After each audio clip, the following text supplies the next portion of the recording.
Good morning, everybody. Let's get this shit started. Good morning, everybody. Hope you guys are all having a fantastic morning today. Good to see you guys. Good to see you guys. This is Crime Time with JB Gunner, and guys, there's going to be a lot of new people around here.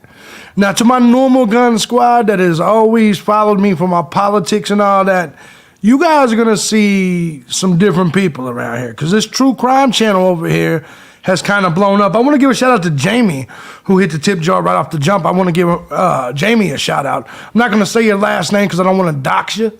Jamie, no offense. I know a lot of you guys go by your first and last name on here, but it's kind of a rule I have where I don't dox my donators. It's just kind of the way it works, unless you want to mention your last name in the chat room or something, but it's just kind of my rule. Guys, today is December 12th, 2022, 10:57 a.m., and welcome to Morning Coffee with JB Gunner. Hopefully you guys got some coffee. We're going to do some true crime talk today. This is my first true crime live stream. Now, for you guys that are new to me, I've been doing this thing for about 16 years. I usually do politics and gaming and other things. I do these types of stories, but I always kind of mix them in with my politics, so now we're just gonna, this channel alone is a true crime.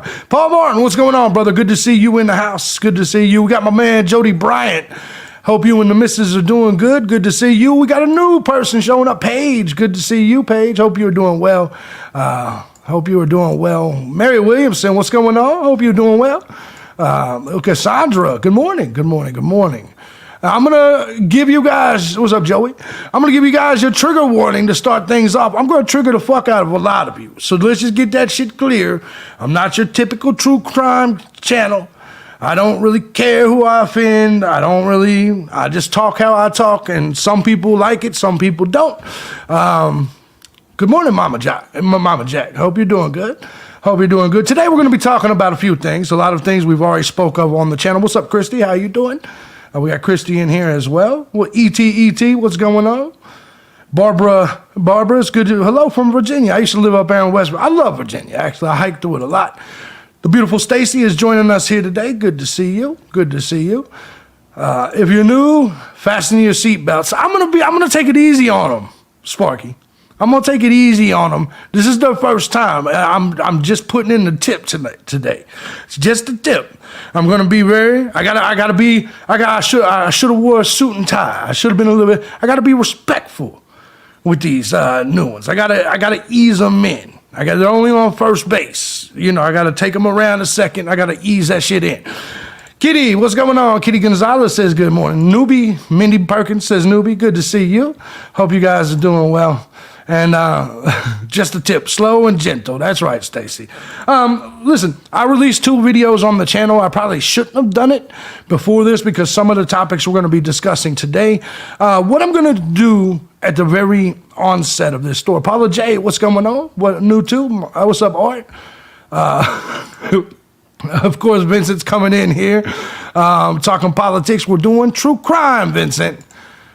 Well, we'll be doing politics on the Politics channel tonight at 8 p.m. Anyway, Stacy, what's going on?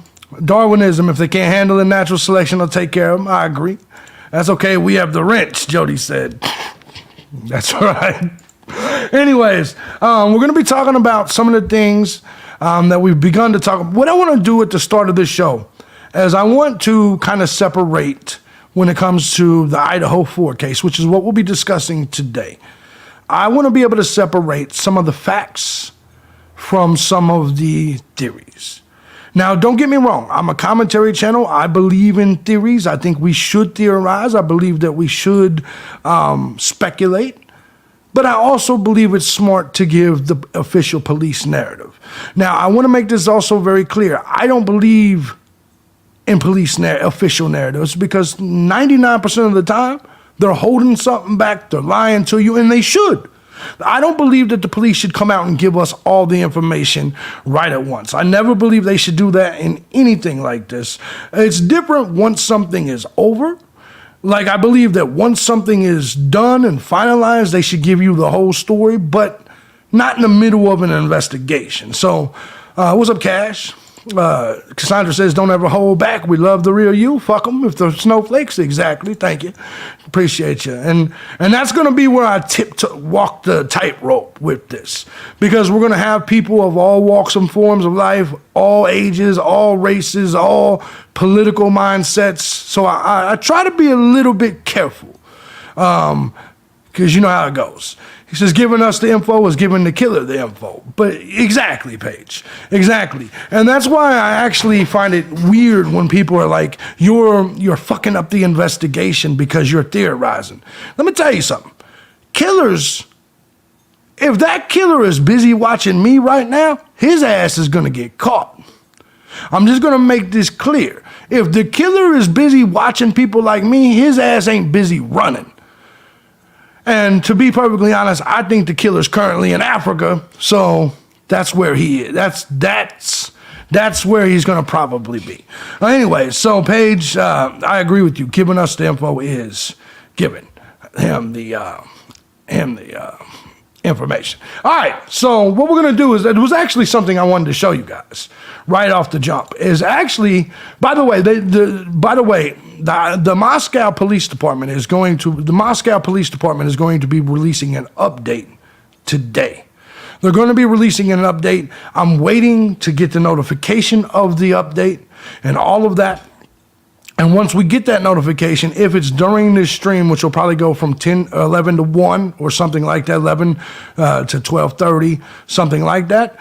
What's up, Upgrade, my man? Upgrade, good to see you. If we get that update, I will release it. I will obviously talk about it on the live stream. Good to see you, Upgrade. Good to see you. Anyways, so I'm going to go ahead and get things started real quick. And basically what I wanted to show you is this is actually a pretty cool little site right here. If you go to Moscow, so if there are people, maybe suspect names at the presser, I'm hoping so. If you go to the Moscow and you go to their actual website, they have a pretty cool little thing that keeps everything pretty much all in one. All the frequently asked questions, all the updates, all the news releases, the official narrative.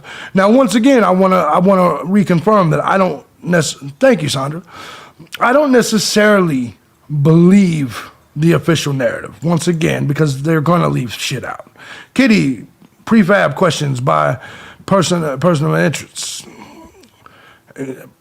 What it will say? What prefab questions by is that person of interest? Those police need a press rep bad. No, they are idiots. Well, but let's not. All right, here's the truth. I don't necessarily think they're idiots. I just think they're ill-equipped for something like this. See, I'm from Chicago. In certain areas, you deal with this type of shit all the time. But whether it's Moscow or whether it's Delphi, those little small places don't. Oh, police info officer, cool.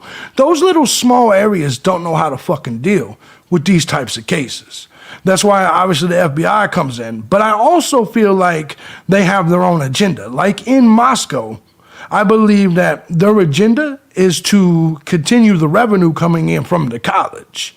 The college kids are the economy in Moscow, however the fuck you want to pronounce it, right?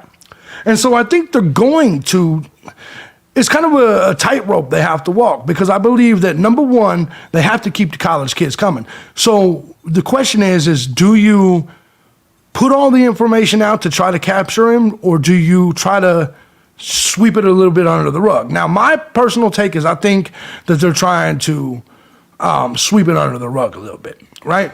But I think everybody's got their own agenda. And when you're looking at this, whereas a large city, a New York City, a Chicago, it happens all the time. So you don't really have to do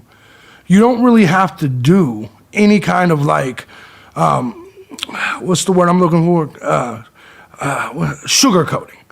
People in Chicago, people in LA, people in New York, they're used to this kinds of shit. But in those small towns, especially with the kids, you kind of gotta walk that tightrope. And I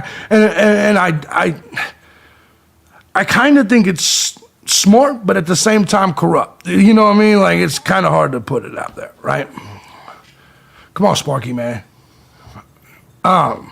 Anyway, let's go ahead and get to this real quick. I actually really enjoyed this. So let's go. I want to start off with the facts. Because I do a lot of theory videos and I do put out the facts, but I want to tell you what their official narrative is. Here's what we got. On the evening of November 12th, Kaylee Goncalves, Madison Mogen went to a local bar called Corner Club at we know the address, in downtown Moscow, between 10 p.m. and 1:30 a.m. on November 13th. At 1:40 a.m., Kaylee and Madison were seen on video at the grub truck, which we already know, and used a private party for a ride home. Now, the reason when it comes to that official narrative, here's the thing, right? Obviously, I believe that timeline is legit. Now, that's one thing I don't think is off at all. However, when you're looking at this entire situation, once you get into the other rumors that exist, the Corner Club, all of this is where shit starts to happen. And this is where I don't think the police is doing any good by discrediting some of the research that people like me do, or other internet sleuths or anybody. If it's been proven, and if it's been said that Jack Showalter got kicked out of the Corner Club that night. Now, I get it. Not everybody here believes Jack Showalter did it. But if it's proven that Jack Showalter got kicked out of that club that night and he got into it with those girls, then they were obviously at the grub truck. Then obviously Jack Showalter, everybody saw his reaction. When those girls left, he looked like he had been rejected and he ran. There's people that say he did not run. No, that motherfucker was running. It was a fast walk at the very least. So, and then and obviously they end up home after the ride share. Now, let's get back to this because I just wanted to lay those facts out there and just say that real quick. Those things have to bring up questions. And it's really weird that same person is the guy that apparently, according to Kaylee's father, according to obviously all kinds of shit on the internet, but this guy who regularly did missionary trips with his family to Africa had a scheduled Africa trip, and there's rumors that he's there.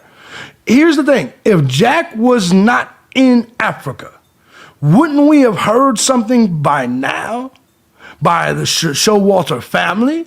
By Showalter himself? Like, if you were Jack Showalter and the whole internet has you as the #1 suspect.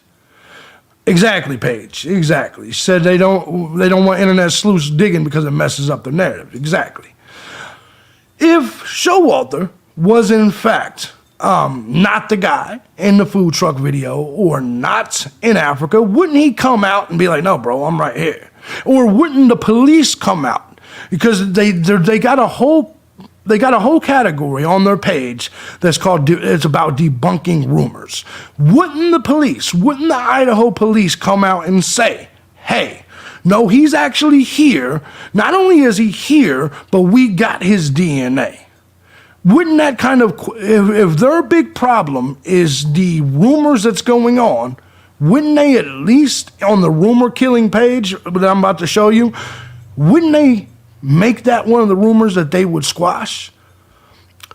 Anyways, Kitty says, Jack, water for quite a while for the girls to leave the bar, stalking behaviors. It's definitely obvious. I agree with that completely.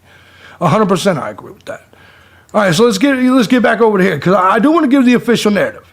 Investigators determined that Ethan and Zana were seen at Sigma Chi House on the university at approximately 1:45 a.m. So now the official narrative is that Zena and Ethan was at the frat party, at the frat house until 1:45 a.m. And here's the thing, I agree with that. I 100% agree with that. I don't know if they have the death penalty statement. They may. I should have looked into that. That's a good question. That's good, definitely a good question. But, okay, so here we go. Ethan and Zana are believed to have returned to the residence. It is previously reported that Ethan resided at the home. However, he does not. And I found that very interesting because if you look at this, and I just want to say this, my initial thoughts, if you remember my initial theory, was that obviously the two, and I know you guys think I'm a sexist for saying this, but the two hot ones were the target. I believed it was the hottest one, Kaylee, and then we find out later that she is the one that had the most wounds. You can take that with a grain of salt. Father said it, but I don't see why the father would lie about it, right? So, Kaylee, in my opinion, I think whoever did it didn't expect Ethan to necessarily be there. Because if Ethan didn't live there, just to be perfectly honest, if you're going to kill the two girls, you're going to automatically assume, and you know it's just all girls that live in that house. You probably didn't expect to bump in to Ethan. Now, if you read all reports, it says that Ethan was found outside of his bed. Ethan was the only one that they said was not found in a bed or sleeping. Now, a lot of people that believe in the whole drug connection, if you guys know, who was it? Zaina's mama got arrested for drugs 2 days later. Here's my theory, is that when the killer was in there, maybe he was coming down from already nailing the girls, or maybe he was going up, and I don't think Ethan was asleep. I think Ethan heard the sound and was coming out the door, because the next day those neighbors saw, they won't tell us who it was, but in my opinion, Ethan Lane, to me, he was the passed out one. Not 100% sure. David M. says, did you hear the theory about the revenge for bullying? I did hear that. That Maddie did to her ex-roommate and resulted in suicide. Here's the thing, David. Hannah, I actually saw this today when I was doing my research on that. Hannah's father has made a public statement. Hannah's father is the one that he actually made a public statement saying that she had died from something completely different. But where was Ethan found, though? There's no official story on that. The internet, and I'll just leave it there, and news reports even have suggested that one person was found in a hallway, in a separate area. I believe that person to be Ethan. Yes, there is supposedly some bullying. There's a lot of people going after the girls. There is actually a documentary, and I'm looking for it. There's a documentary called Kill the Clones that exists. It is a documentary that was made by a female, and I said her name in the last one. There's a lot of weird shit going on with this female. She's going around commenting on all these people's pages. She even went to Madison Mogen's page, Instagram, and said, "You deserved it, bitch." Things like that. There is a documentary called Killing the Clones that was made and removed. Speculation is that Ethan was found by the bedroom door. Exactly.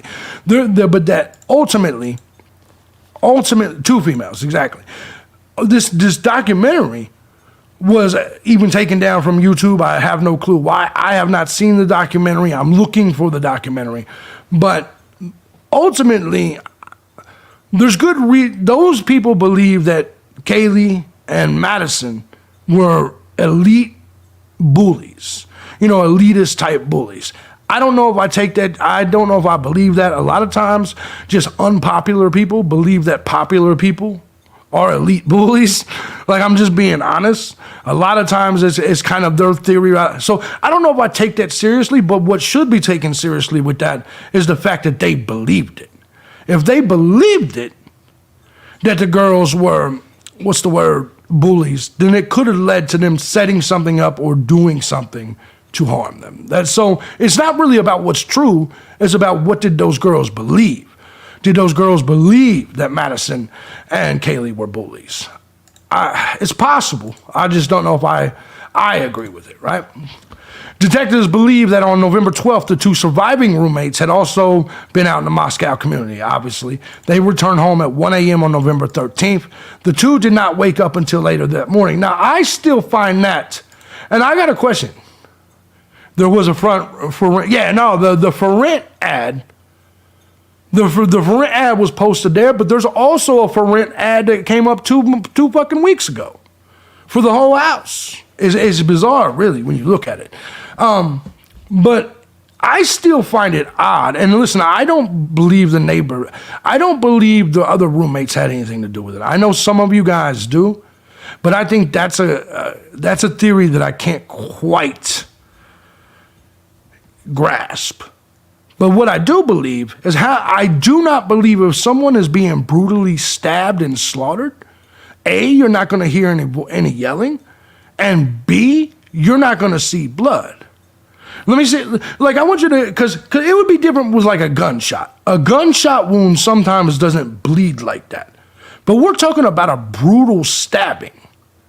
And chances are, if it was Ethan that is dead in the hallway, don't you think Ethan would have put up a fight? He's the fucking dude, and he wasn't asleep in the bed if that was him in the hallway. Like, I don't feel like whoever they found face down as they thought was passed out, to me, there would have been all kinds of blood. Maybe that's just a theory, but I can't imagine it just being one stab wound and then he falls on the stab wound. To me, it seems like there would be a lot, right? And there's a lot of people that think that more than one person committed this crime. I disagree. I don't believe killers, and I don't believe someone that is going to kill 4 people is going to have a bunch of people with them. Unless it's like the mafia or some shit. You see what I'm saying? Like, no regular person with any kind of brain is going to kill you with other people so there's a bunch of witnesses. Could he have cut the throat? That is possible. But even then, wouldn't there have been a huge blood puddle around that shit? You know what I mean? So, Perp ran out the front door. Exactly. I agree with that completely. I believe he came in the side doors, and I believe he ran out the front. I believe wholeheartedly he ran out the front. I could be wrong, but, it just kind of all depends on what you people think. Let me give a shout out to my boy Upgrade. He sent $50 to the tip jar. Thank you, brother. I appreciate you, my man. Let me go ahead and update that real quick. Thank you, Upgrade. Appreciate you. Unsuspecting, helpless with a little knife that size. Good God. No, exactly. The smell of blood, too, is horrid. Yeah, I don't understand why people would think they were just passed out drunk. Maybe the killer is a protected WNBA player. That's a good one. And they had been drinking, so you bleed more? Exactly. No, I agree with that completely. All right, getting back to this, because I want to get the official narrative out. November 13th, the surviving roommates summoned friends to the residence because they believe one of the second-floor victims. Now, that is why I believe it was Ethan. Because they said one of the second-floor victims was passed out and not waking up. So that means it was either Ethan or Ethan's girlfriend. And with all reports at this point that I've read, that I've seen, is that ultimately Ethan was the guy and was the other one that they saw, that they couldn't wake up, that they believe or that they thought was passed out. He would have been the guy in the hallway or in the doorway or whatever it was. His body was actually found. Obviously, it wouldn't have been in the bed, because why would you panic and think that somebody was passed out if they were in the bed?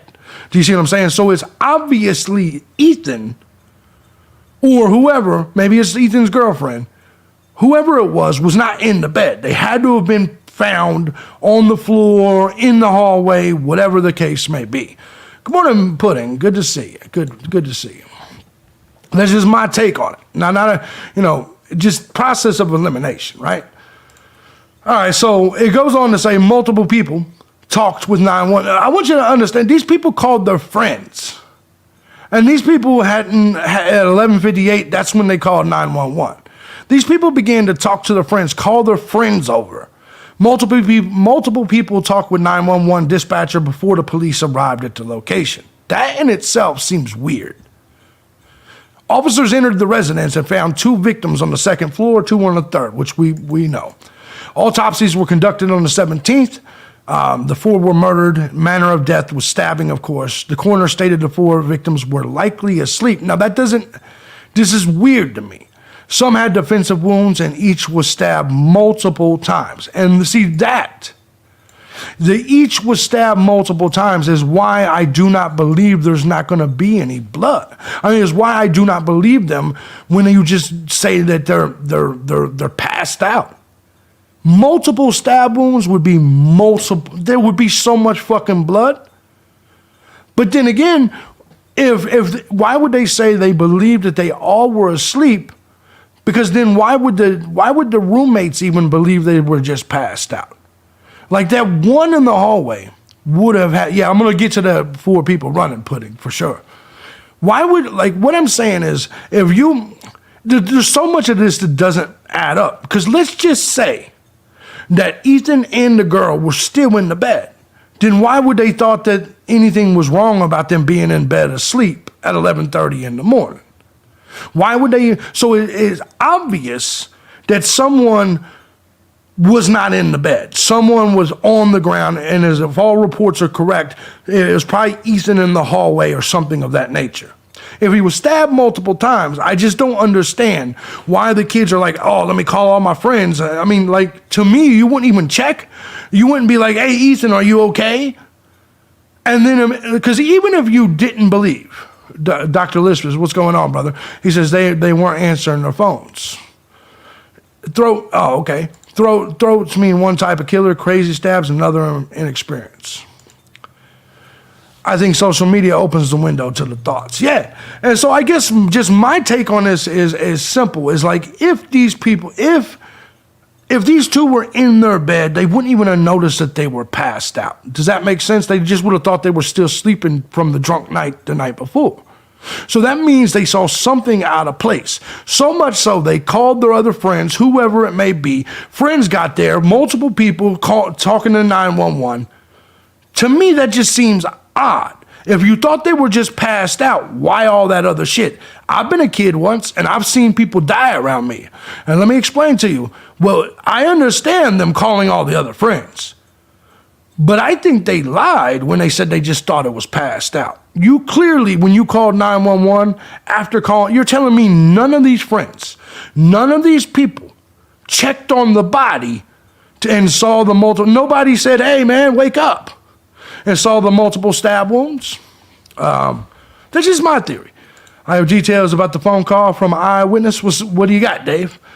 Kitty says if it's truly blood on the outside wall, then it's safe to assume someone had cut a jugular vein. Yes, you talking about outside the house? I agree with that completely. Yeah, because it is college kids, I wouldn't have called the police immediately either if I thought somebody was dead. Just seeing police, yeah, they're going to give the new report today, and I'm waiting on it so I can present it to you guys when it comes. Pudding says you can see 4 heads running out. Yeah, well, it's an interesting thing. Good morning, Dingleberry. It's good to see you, brother. Good to see you. I hope you're doing well. He said that was blood. Yes. You talking about that was oozing out of the house. It's really crazy because if you look at the way that room is positioned, like it's insane to think about how that could ooze out there, right? Shock sets in, mini stand looks, yeah, no, I feel you there. Miss Pudding says, okay. Anyway, all right, let's go ahead and get back to the official narrative. Sorry, guys, I'm rambling. Thank you to all of you guys that are joined us. It says there was no sign of sexual assault. And that kind of makes me wonder how that could be, right? Like, if there's no sign of sexual assault, that kind of calls into question my theory about it being an incel, but then again, it still could be because it could be someone that felt rejected. It could have been someone that felt rejected, whether it's Jack S., the other Jack, it could have been anyone. I still feel like it's someone felt rejected by them women. That's just my personal opinion. TX Tinks says they would have bleed out with multiple stabs. Yeah, they would have. And that's why I don't believe that multiple hours later. Let's take what you just said. If they were killed between 3 and 4 a.m., and they were not found until 11 a.m. or something like this, right? There would have been a shitload of blood. That's a lot of time to sit there and bleed out. So imagine you're in the 2nd floor. In fact, let's do this. Let me go ahead and take you guys here. Let me go ahead and take you guys right here. I want to show you guys this. Let's go ahead and do this real quick. Let's take you to the 2nd floor. Let's go ahead and take you here. Let's just say, okay, here's the laundry room. Here's the house. Here's the living room on the middle floor. Now, this is important because this right here, if you look over here on the right, that is going to be where Ethan's bedroom, or Ethan and his girlfriend's bedroom was, right? David says one of the roommates went into the room. The door was unlocked. Ethan was on the floor and blood everywhere. She ran outside in hysteria, called 911, then fainted on the front lawn. Yes, I've heard that story. That's actually, I heard the unresponsive person was one of the survivors after they fainted outside. Yeah, I've heard that too. I've actually heard that too. But what I'm saying is, if you look at this image right here, you can see where Ethan's bedroom, you can see where they were at on the second floor, right? And obviously there's the living room. With this, I would imagine he would have probably been right here, right on the outside, or maybe he was found in this living room area. That should be the vacant bedroom. Xander is by, okay, so it'll be the other one. Let me see if I can find that. Let me see here. Let me see if I can find this. There's a stairway. No, it's the stairway up to the third floor, right? Let's see here. Let's see what we can find here. That was the vacant, surviving roommate. Okay, this is surviving roommate, vacant, bedroom 2B. I'm trying to see, where were they at? Were they in bedroom 2B or? Yeah, because that's the one that's not vacant. Is that the one right up the steps? Goddamn, that's a small ass room. David says, then the second roommate came out screaming, and then about 4 or 5 people from the outside to look before the police arrived. Okay, Susie said, yep. And so, like, to me, if he was, now, David's saying, and a lot of people have said, that Ethan was found outside of this room or in the hallway, something of that nature. And their original statements, my entire point behind this completely was that their original statements to the police, when they basically were saying, their original statements that they thought somebody was passed out, it just seems odd to me. By the way, I don't think the roommates had anything to do with it. I think it's more likely they were all behind locked doors, not answering multiple calls. Some trace evidence of a crime around the house. Makes sense. Paige says, I've seen one of the criminal analysts that the knife can be an extension of a mate parts. I don't know how to word it. Yeah. If you were right, if you make a right after walking up the stairs past bedroom and laundry, it's Zana's room in the back. Okay. So I guess, hate to be graphic, but if a knife was plunged straight into the throat, no air, gurgling, can't scream. I mean, you can be graphic here. That's a good point.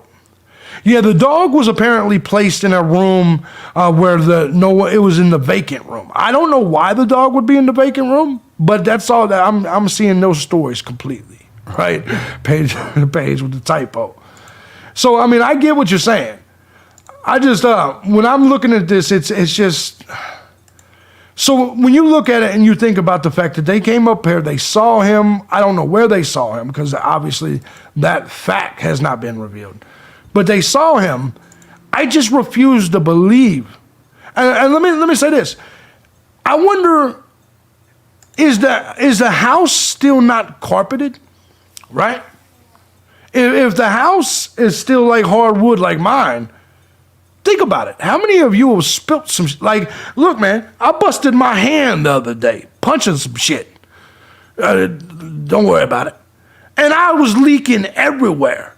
And on this floor, you're going to see it everywhere. And I'm at hardwood floors. Doctor says, I'm thinking KG placed the dog in her old room, which was vacant. Yeah, that's what I've been reading. That's what I've been hearing. But it says they're going to get him, just waiting patiently. I don't have any faith in them getting him. I mean, they're going to come back with some Debbie Collier shit and said they killed themselves. I swear to God. Watch. How do you sneak around and do this without more of a battle? Well, that's a good question. That's a good question. And I think that ultimately, 70, I think ultimately it's going to come back that they knew, I mean, they knew they knew the passcode. Or what I think could have happened is, you never know, college kids could have been drunk. They could have left the fucking sliding door unlocked, all that shit. Now a lot of us as adults, we get super, like, I check my sliding door all the time. I check all this shit all the time. But kids are a little bit more, what's the word I'm looking for? Careless. Sandra says she's thinking a big knife or maybe machete. Damn, a machete. No, they said it was a fixed blade. They said it was a fixed blade. And listen, I've seen some good quality videos on this thing. They believe that it's even a military type knife, a Rambo-ish type knife. I believe it. I believe it. I definitely believe that to be the possibility. Many Idaho boys grow up real country. Exactly. So anyway, they say that some had defensive wounds, which it would make sense, at least 2 of them having defensive wounds. Because if you think about it, I bet the 2 that had defensive wounds are Zaina and ultimately Kaylee. If all reports are true and Kaylee got the worst of it all, she was probably last. She was probably the target, and she probably did fight back. But I also feel like if they're saying multiple people had defensive wounds, I think in downstairs, let's just say he bumped into Ethan, killed him immediately. It might have woke Zaina up, and she may have been the one with defensive wounds. Or maybe it was a battle with Ethan. He isolated her to have words with her. I agree with that completely. I 100% believe Kaylee was the target. Kaylee was the target. Law enforcement said no ongoing threat. They may know who did it. Probably Jack S5. Here's the thing. They've been saying that since the beginning, though. Law enforcement's changed their position on this shit so many times. Like, I don't know, man. I'm struggling with law enforcement right now and the information they're trying to give us. I don't necessarily think it's accurate. You know what I mean? But I also think it's not going to be. You don't want to, you don't want to fuck up the case. But she might have had to watch. Makes me sad. Yeah, it scares me to think of his time with her. It should. It's a scary thing to think about that in any situation. In any situation, imagine watching someone else get killed and you're next. You're next because ain't nobody going to leave no witnesses, right? He said, Joseph Morris calling you out in here. Yeah, right. Yeah, right. Joseph Morris is going to be quiet for quite some time. My theory is Maddie got it first. Kaylee woke up. She got the worst. He headed downstairs and Ethan woke up. And that's a good theory. That's actually good. Oh, you think he killed Kaylee and Maddie first? That's a tough one, man. That's a tough one. I definitely think Kaylee and Maddie got it last. But he says, I sometimes forget to lock my door. That's why I'm protection trained by... Yeah, see, man, I can't. Maybe it's just because I'm from Chicago originally. Now, I live in the mountains of Georgia now. But I lock everything. But I grew up in areas where everybody was getting killed all the fucking time, right? So he said, I'll kick Joseph's ass myself. Yeah, I'm not too worried about old Empress. Let's go ahead and get back to why does it have to be only one perpetrator? Because people typically don't kill with other people. Like if I was triggered and mad, all right, it can be more than one.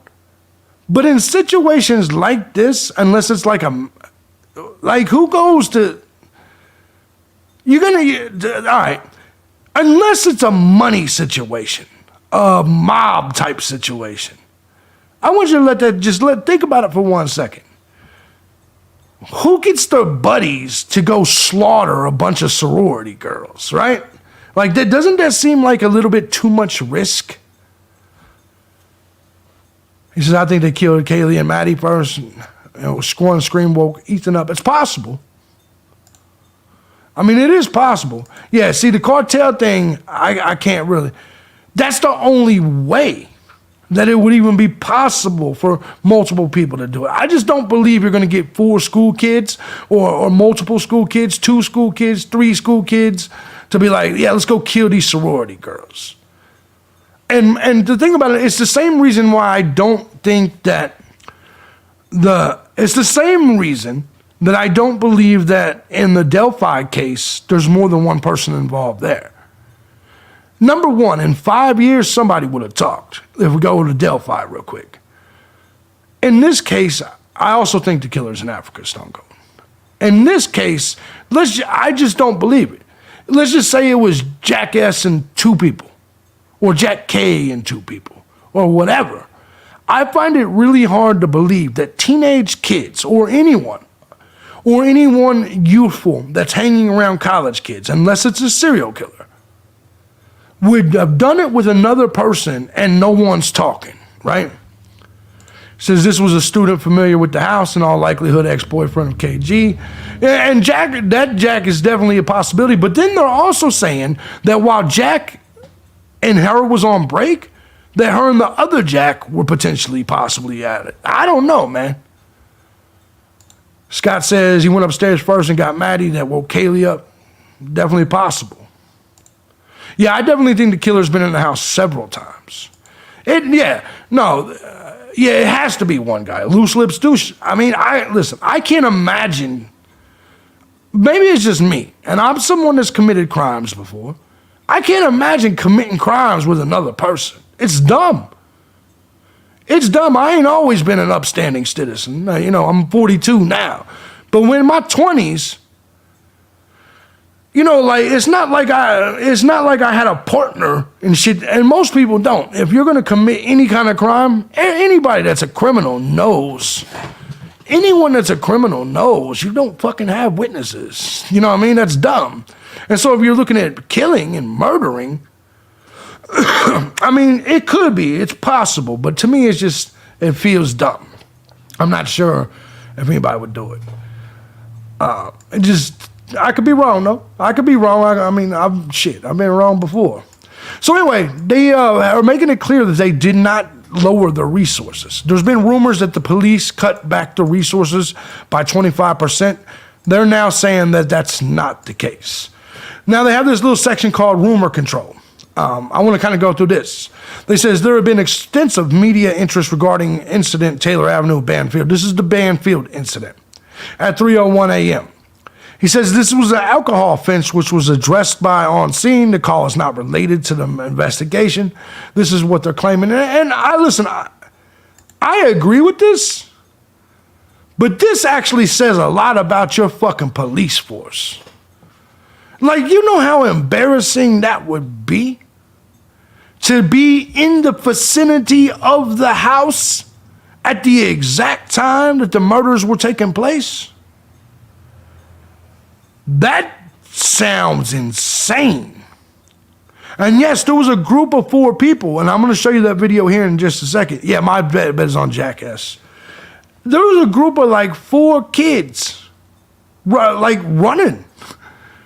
Like, you mean to tell me the police was there and they didn't even say, hey, what are y'all doing? You know what I mean? That seems a little odd. I can't even go in the damn village pantry to buy a coffee without the police being like, questioning me.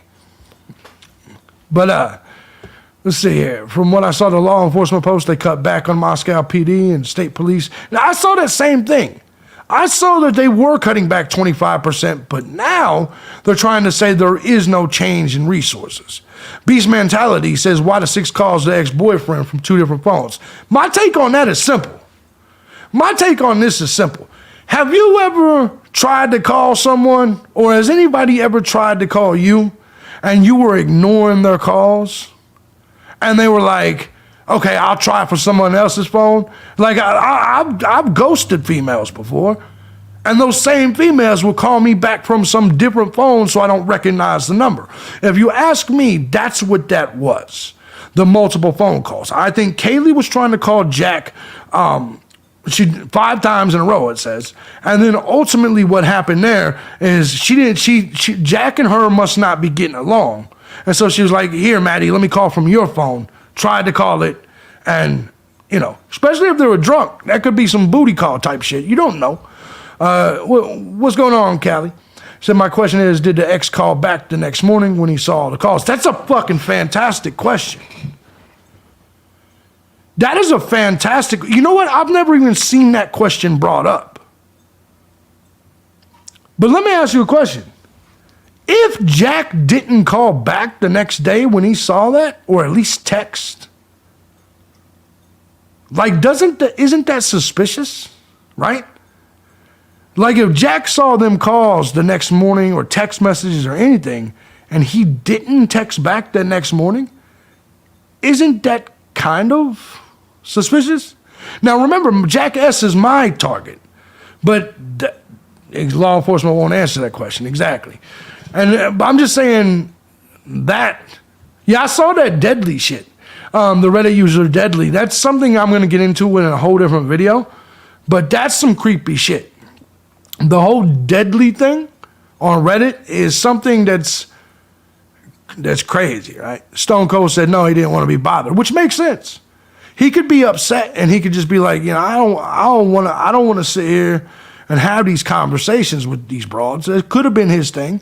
He could just been ignoring them, said he didn't want to be bothered, all that shit. It's very possible. Says Jack was called and came over in the afternoon.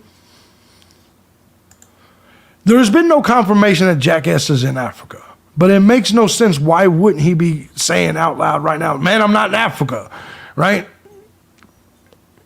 I don't know, but that's just me. Anyways, let's go ahead and get back to this. Let's go ahead and get back to the official narrative. We'll get here. Let me do this real quick. Let's go ahead and get back to this.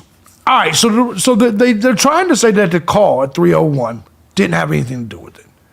And I kind of believe that, but at the same time, I also feel like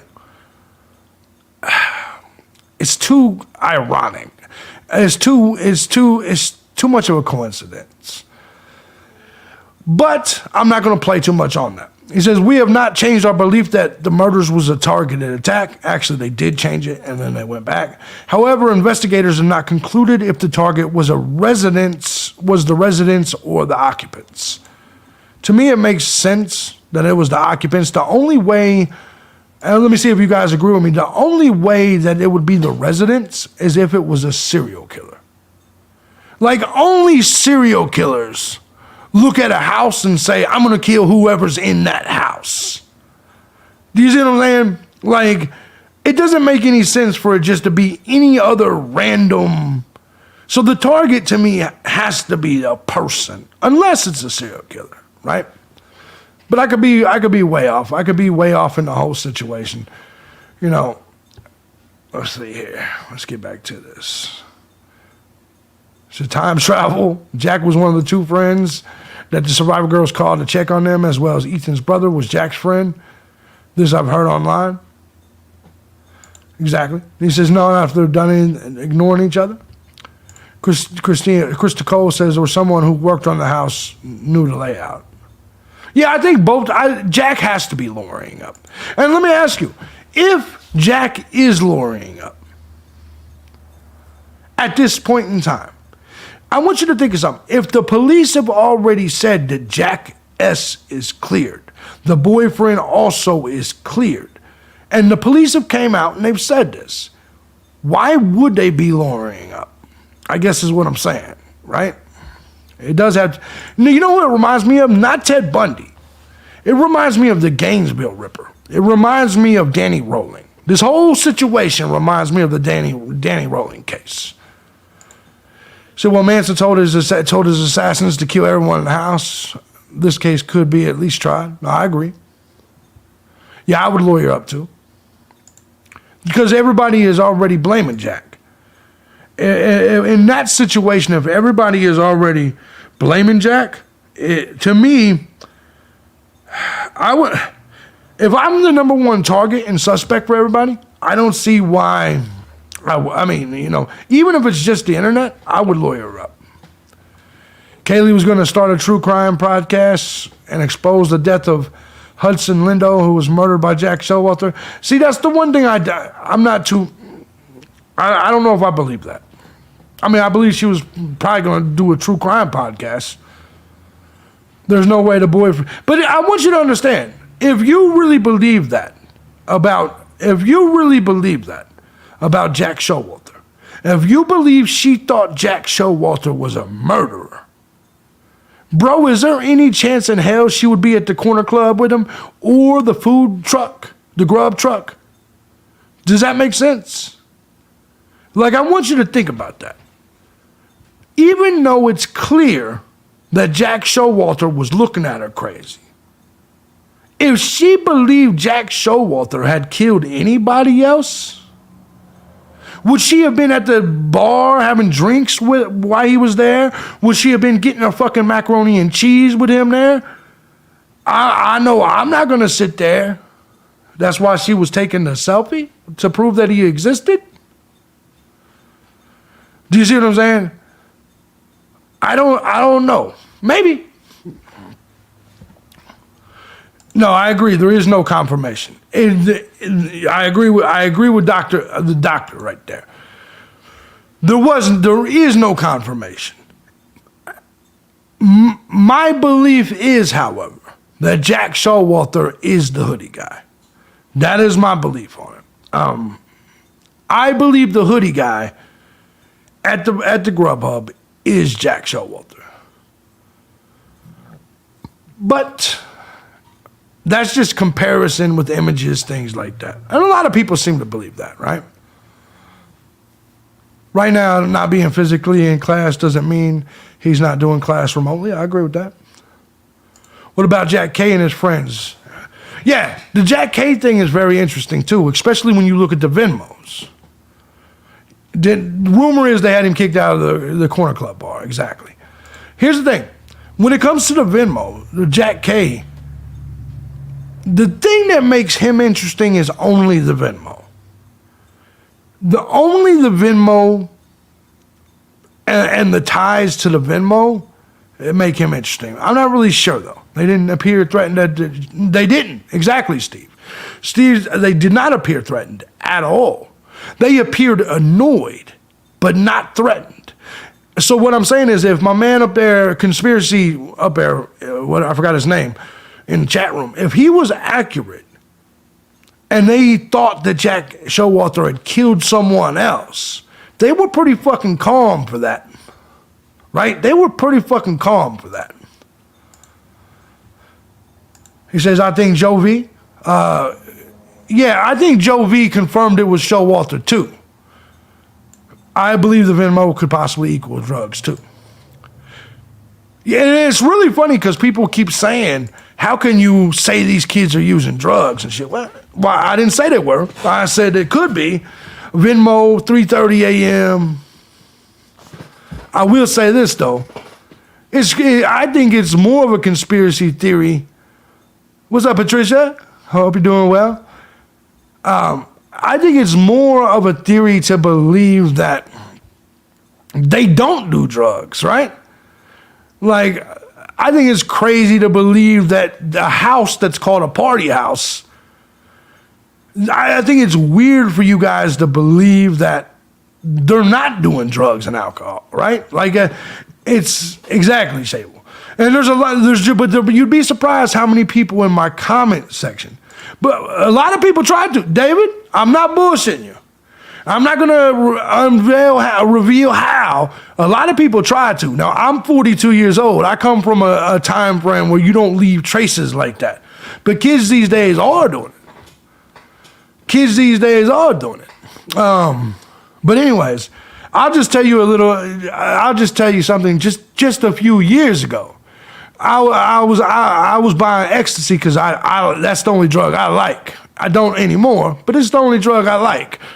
I would just say this. The dude I was getting it from was like, bro, why don't you just cash app me? I said, you're out of your fucking mind. I go about to cash app you for some damn ecstasy. You out of your fucking mind. And so it tells me that these younger people, that's how they think. That's how they think. They're like, it trips me out, to be perfectly honest. What about the way Dad looked at Jack on stage at the memorial? I think he's cautious of Jack. But it seems to me like The family is standing by, and they don't seem to believe that Jack, the boyfriend, did it. I'm just saying that drugs could definitely be part of it. I don't know. I don't think they were murdered for it. It says Hudson Linlow died from hazing, then them covered up. So you're one of them people that, oh, you're talking about from Jack? Yeah, I don't know. He probably blames him a little for not answering the phone, though. Yeah, of course. Yeah, exactly, Scott. Once you know people, it's easy to pay your drug dealer in Venmo. I'm just saying. They swore to secrecy. I don't know about that one. The Kylie Rodney case is Venmo drugs. And listen, let's really think about it. The Debbie Collier shit. Listen, man. Venmo is really weird how Venmo is, right? Because I still believe that Amanda Bearden killed Debbie Collier and then stole $2,500 in Venmo. You see what I'm saying? Like, Venmo's been in the news a lot. Yeah, I think most, drugs and junkies, two different things, bro. College kids just dabbing is no big deal. They're not banging. No, I hear you. But I definitely believe it's possible. I definitely believe it's possible that if someone was bringing them something at 3:30 in the morning, I don't know any Bible salesman dropping off Bibles at 3:30 in the morning. If you're buying something at 3:30 in the morning, you're either buying pussy or drugs. I'm sorry for you people who don't like to hear the word pussy, but it's just because you're a pussy. But they're either buying pussy or drugs if it's 3:30 in the morning. And considering the house was filled with pussy, I'm going with drugs. Just saying. I still think somebody got promised some. That's very possible. All right, so getting back to the sister named Molly. Yeah, but it didn't say Molly. Yeah, I've been hearing a lot about Molly, but it didn't say anything. It just said 3:30 a.m. That's all it said. Yeah, there ain't no Bible salesman at 3:30 in the morning. You know what I'm saying? All right, so back to this. Back to the official narrative, okay? Or back to what they're saying as rumor killers. They have been media questions about a September 12th incident regarding an argument between a group of people walking on the University of Idaho bike path and a cyclist. It was reported that during the confrontation, the cyclist displayed a folding knife. Both parties dispersed and there was no injuries. The cyclist turned himself in to police and charged with a misdemeanor, so they don't believe that's the same guy. Either do I. He had a fucking folding knife. That's not the same thing. There have been media questions regarding a February 2022 death on Baker Street, and the coroner's office has confirmed the death was due to an overdose. This case is not related to the ongoing murder investigation. And I believe this is the college person, the girl Hannah, that people keep talking about. It's weird that people bring up Hannah a lot. And Hannah's fathers even came out and said, no, it was not a murder. You know what I mean? I didn't say the $6 payment was for weed. Where can you buy weed for $6? Oh, that's a good point. Yeah, you know what he did? It's really crazy because Jack K created a GoFundMe after that for them, and then donated like $6 for each person. So someone smokes you up, yeah, and that's a good point too. See, to me, if there was drugs at all, to me it would be Ethan that bought them. Because let me be honest here. Let me talk to the fellas for just a second. And I want you to think.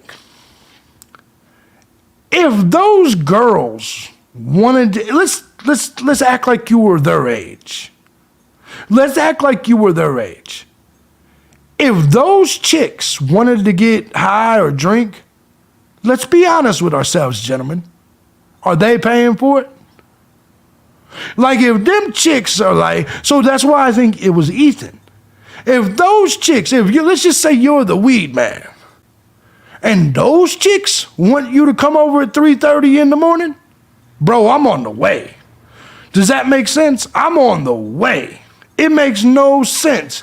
So he had to be the one, especially since you involves his sister, things like that. If there was drugs at all, he had to have been the guy. Because most of us dudes, if we were the drug dealers and Kaylee we're already there. You don't even worry about it. You ain't got to spend no money. See what I'm saying? Now, and I know you ladies that maybe you've never been given a free drink or free drugs. You're probably like, you're a sexist. Yes, I guess I am. I'm just telling you the truth. Is that ultimately, if those chicks are calling me over at 3 a.m. for some drugs, they ain't paying. I mean, they are, but not that way. People that grow it will take whatever for it, but weed is everywhere. Exactly, it is. It is. That's all I'm saying. Exactly, Pudding. Of course you can come over. It's all about those freebies, right? Exactly. The ladies know what I'm talking about. But he wasn't a target. It wasn't his house. I agree with that completely. That's why I rule out the drugs thing. Doctor is right. The doctor says he rules out drugs, and I do too, as cause for the murder. I believe there was something more intense with this, more personal. What's up, Tracy? Definitely not coke. I don't care how fine you are, you ain't getting that shit for free. All right, but let's get I don't give a damn. Anyway, so let's get back to this. There have been online reports that a red Mustang on Deacon was being processed as part of the murder investigation. It's not accurate, they said. I agree with that. The identity of the number 911 caller has not been released. And let me ask you guys this. That's actually kind of questionable in itself. Yeah, they were a hot girl. They were hot. Let me ask you though. If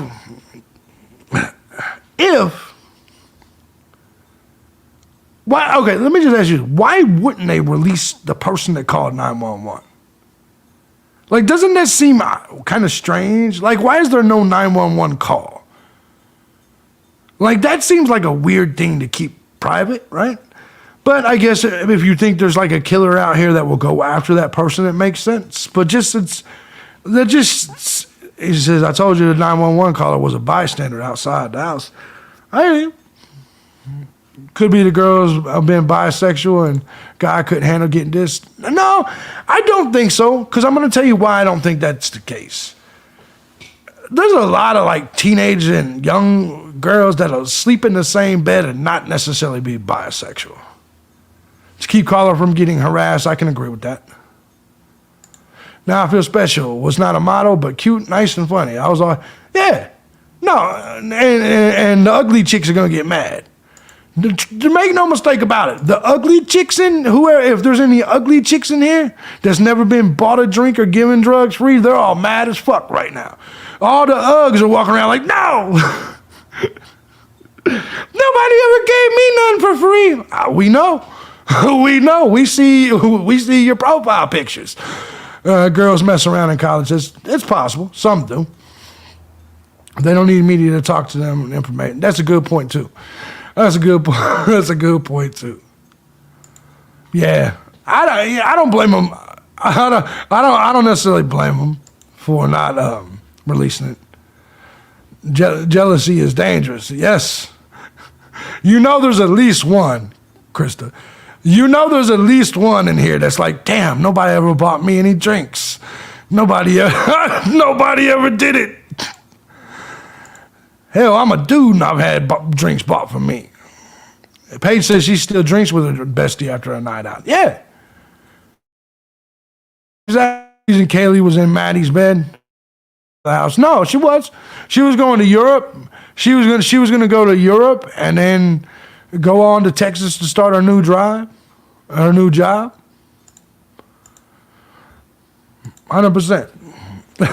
Sorry to the ladies.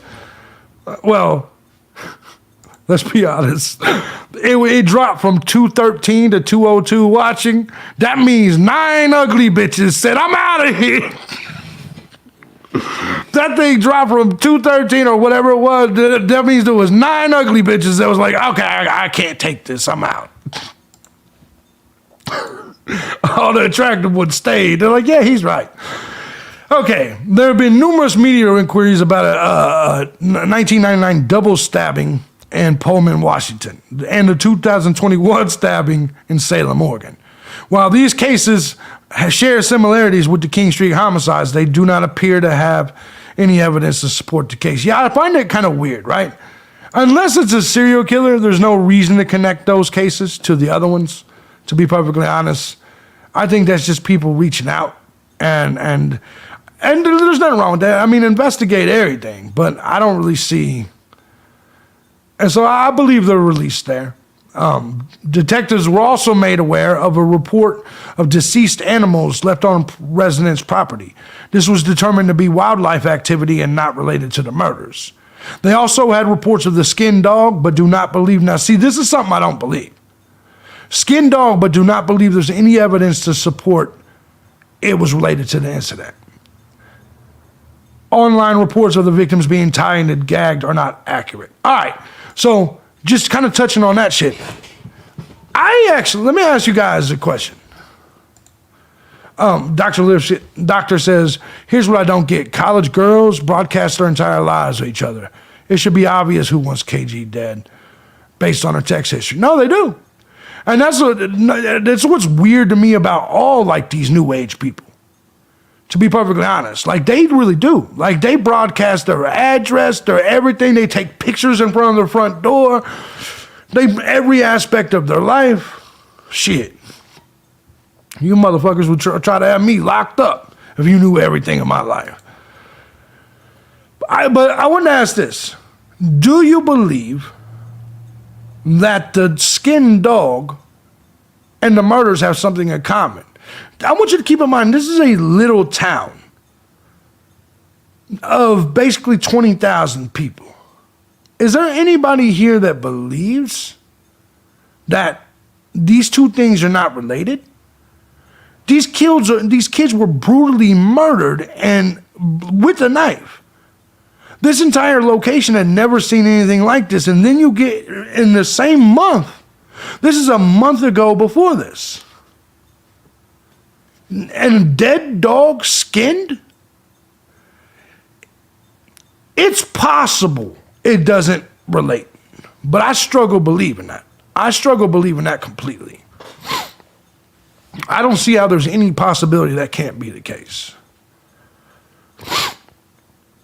Maybe JS liked to butcher his... No, and I think when you look at the pictures, and I understand this is just theories, but when you take a look and you see like people like Jack Showalter and you see some of the images. Now, don't get me wrong. There's nothing wrong with hunting at all.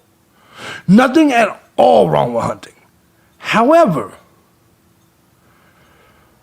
even people I've seen hunt, I've never seen them mutilate some of the images I saw on Jack's mom's Facebook.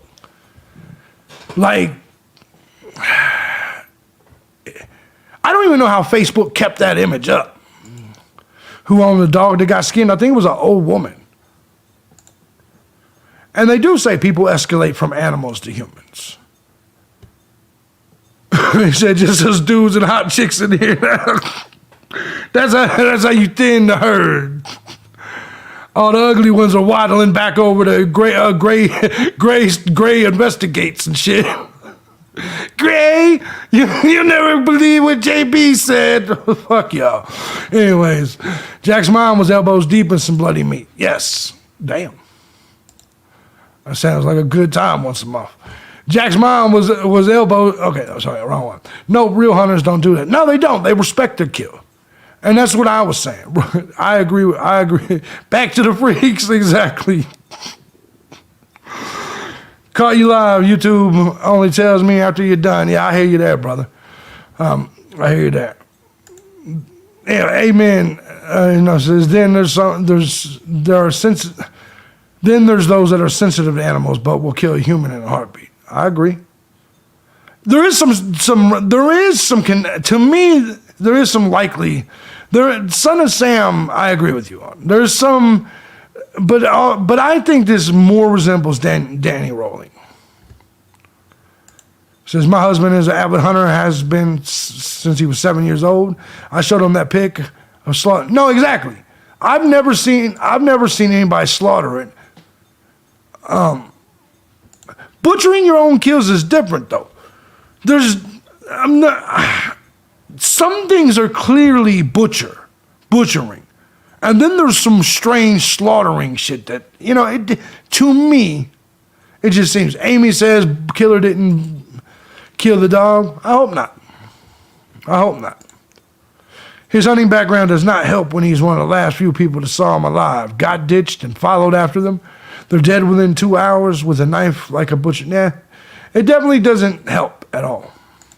All right, some of the other things I wanted to look at today, because I'm going to go ahead and get into something, and I talked about it in a video I just released. Those were the facts, those were the official facts that the police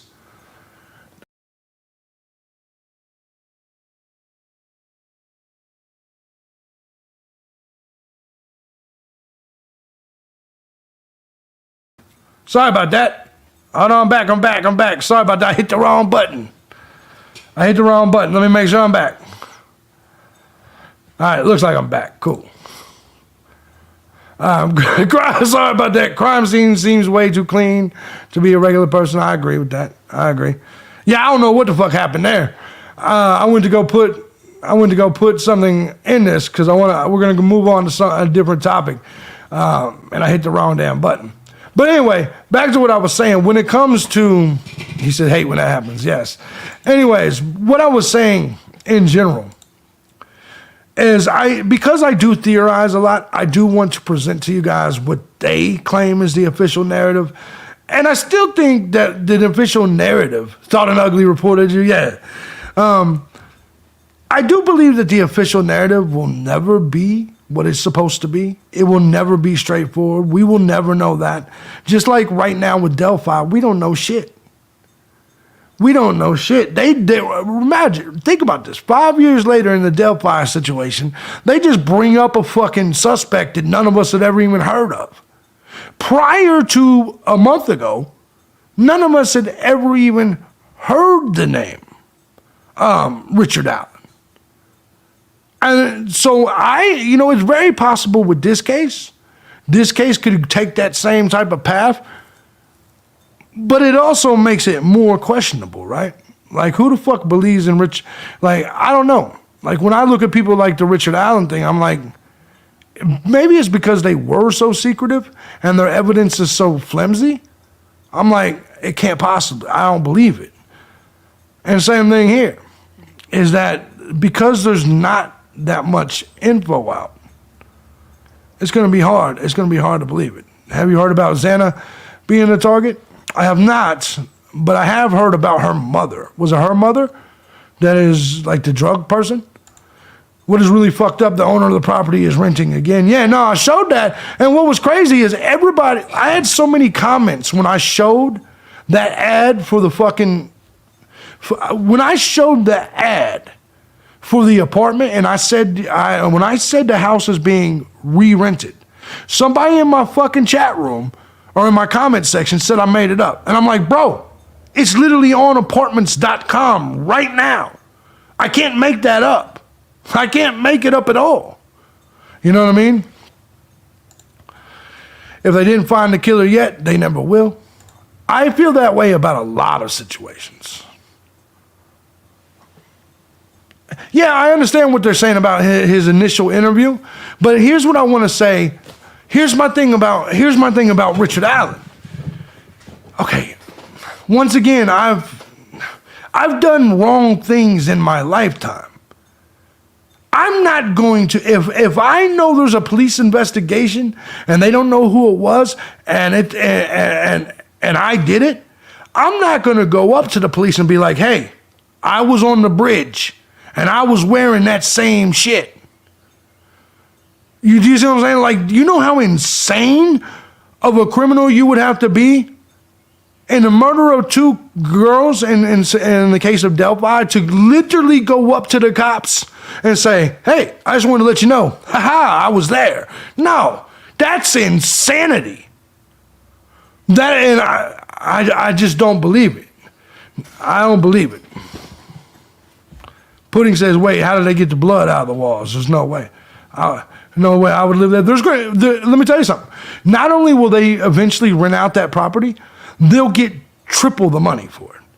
Because let me tell you why. There's going to be some true crime person that's going to be willing to pay to live there. No question about it. I would live there. I would live there, personally. And there's going to be someone probably sicker than me that'll give them double the money. I've assessed the person likes horror films, themes from carbon certain serial killers, the thrill, the mass hysteria, and everyone guessing. They want notoriety. Possibly Joan of Arc.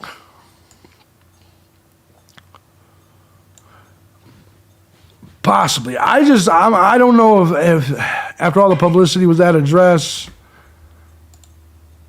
Yeah, I don't see. Here's the thing. I just don't think it's going to be. I don't think there's going to be. I don't think it's going to be hard to rent back out, to be perfectly honest. But yeah, they're going to have to do something with that wall. No question about that. They should lower the rent. No, man. Why would they lower the rent? This right now. That property has more value than it ever has. I'm telling you, some horror movie guy, like, think about it. They just think about like the Amityville horror house and shit like that. Any properties that things like this have occurred on, that increases the value. It doesn't really lower it. In today's world, where people are constantly wanting to go to like these type of homes, if right now the house was $2,000, and I think it was like $2,300 a month. Maybe the landlord did it. That's a good theory. Let's say it was $2,300 a month. Now, I bet you they can get $4,000 for it. Think about it, man. There's too many vloggers and psychics and, you know what I mean? Those people. There's too many of those type of people that wouldn't pay the money to be there. Exactly. There you go, Krista. I'm just saying. I wouldn't. Paranormal enthusiasts? Exactly. I agree with that completely. So I've seen it. YouTube loves this shit. Yeah, of course. Of course they do. 100% they do. Well, we got to talk about old jackass right here for a second. We got to talk about this. And I did make a whole video on this today again. On this. I'm not going to talk about this for too long. But I do want to show you guys this, right? I do want to show you guys this. If you guys have not seen this yet, this fraud that got caught up, he has deleted the video that was in question. For you guys that don't know, he came up with the fake audio. And I do want to give a lot of credit, even though I don't always watch this guy's content. When it comes to true crime, he's not somebody I go to in terms of watching. But I gotta give credit to Iked Mel for, he said, thank you, David. I gotta give credit to Iked Mel because Iked Mel, he took what other people did and he broke it down and he found every aspect of the fraud. And I know that last week I suggested that he made it up because I saw what he did in the Gabby Petito case. And the fact that he's still doing it, it was interesting to see him get called out. I did update this in a video format. He says, Ice Mel no, he had enough. But the thing about it is I'm just going to say this now. He's not, let me tell you, and this is the sad thing about this situation. In the end, Joseph Morris will end up ahead. And I know some of you can't see how that could be possible, but a guy by the name of Eric Bischoff once wrote a book. It was called Controversy Creates Cash. And the reality of this is, well, he's got 250,000 subscribers, Kitty. The truth of this is that people like Joseph Morris who do this, they put these headlines out. It's no different than the National Enquirer. Anybody, I don't know if they still have the National Enquirer, but remember, guys, when you used to go through the grocery line? Remember when we used to go through the grocery line and you'd see that book on the magazine on the side that said, "My husband slept with a space alien, cheated on me with E.T." Remember that? Remember that shit? And it's sold. And a lot of times that sells more than educational books. Let me give a shout out to my boy Brian Graham, who hit the tip jar. Thank you, Brian. Appreciate you, my man. Appreciate you guys. Clickbait. That's what it is. But he does it on a whole different level. This is different than the video not being. Thank you, Brian. This is different than the video not being what he said. This is him making up, creating, changing, using different sounds, everything to scam you guys. That's what this is. And a lot of times those National Enquirers, the same exact thing. He's the National Enquirer of all of this. It's making up sensational fucking concepts to get you guys pulled in. And a lot of times I see it working. Like I remember when he did, what was it, the autopsy or the body of Gabby Petito or something like that. I think it was Gabby. And people began to fall for that shit. He does it over and over and over again. Remember the Brian Laundrie's hand reaching out of the fucking, the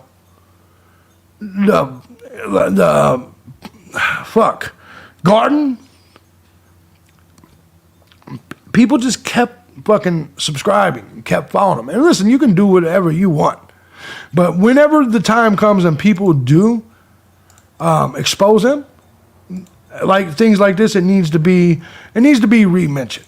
And so in case you guys did not see it, I'm not going to show you the video on here, but there is a video called Jewel Rancid live stream takes a turn. The Jewel Rancid live stream taking a turn is where the screams came from. It was actually a domestic violence incident where a chick was hitting a dude, the dude hit her back, and she was like, I don't know what the fuck it was with those people, but literally the audio you can clearly hear.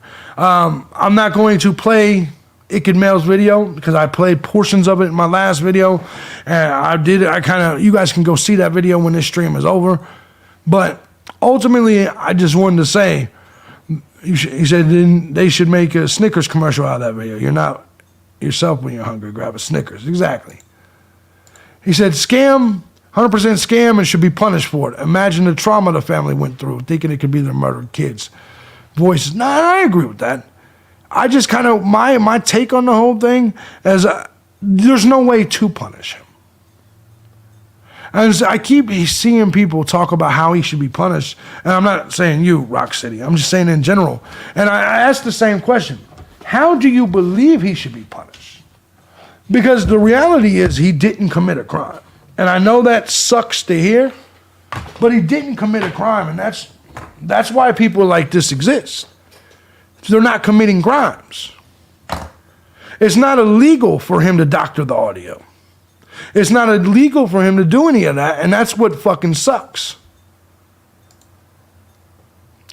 RD, I kind of disagree with you only because I'm a free speech advocate. I believe that the market dictates your value. I believe people should kind of vote with their dollars, so to speak. And so I think if everybody just stopped watching him, that would be banning him. I'm not a big advocate of banning, even if it's lies. It's clear he's a liar. He says, I hope the next shit he takes is a square. Damn. That's pretty vicious. He's right. The free speech, his right to free speech allows him to do the garbage. Yeah, it's immoral, but it's not illegal. That's the point. And falsify. It's not falsifying public records. A news article isn't a public record. A public record is something like legally, if it was involving law enforcement, yes.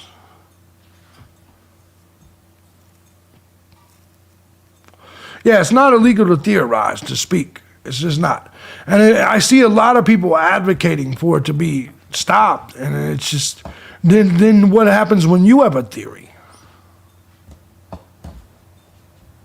Exactly. Kraft can't pick and choose who to take free speech from. He loses it, we lose it. He's just an asshole. We just shouldn't watch him. I can sympathize with that, even though we feel like crap about it. Yeah, and then it's horrible that the parents have to hear that shit, right? Now, that does not mean the parents can't sue, right? Or attempt to sue. It does not mean that they can't get him for some sort of, some sort of emotional shit. They can probably, but legally, as in arrest him, I don't think it's not possible. Now, that's a good point, Scott. Scott makes a very good point. Because he made money from it, could you get him for fraud? That's possible. If you know he intentionally scammed you to make money from it, possibly. I think a civil suit is all he can get, though, at this point. But it's not interfering with an act of, that's where we disagree, Kylie. It's not interfering. Because if you believe he's interfering, then you believe I'm interfering.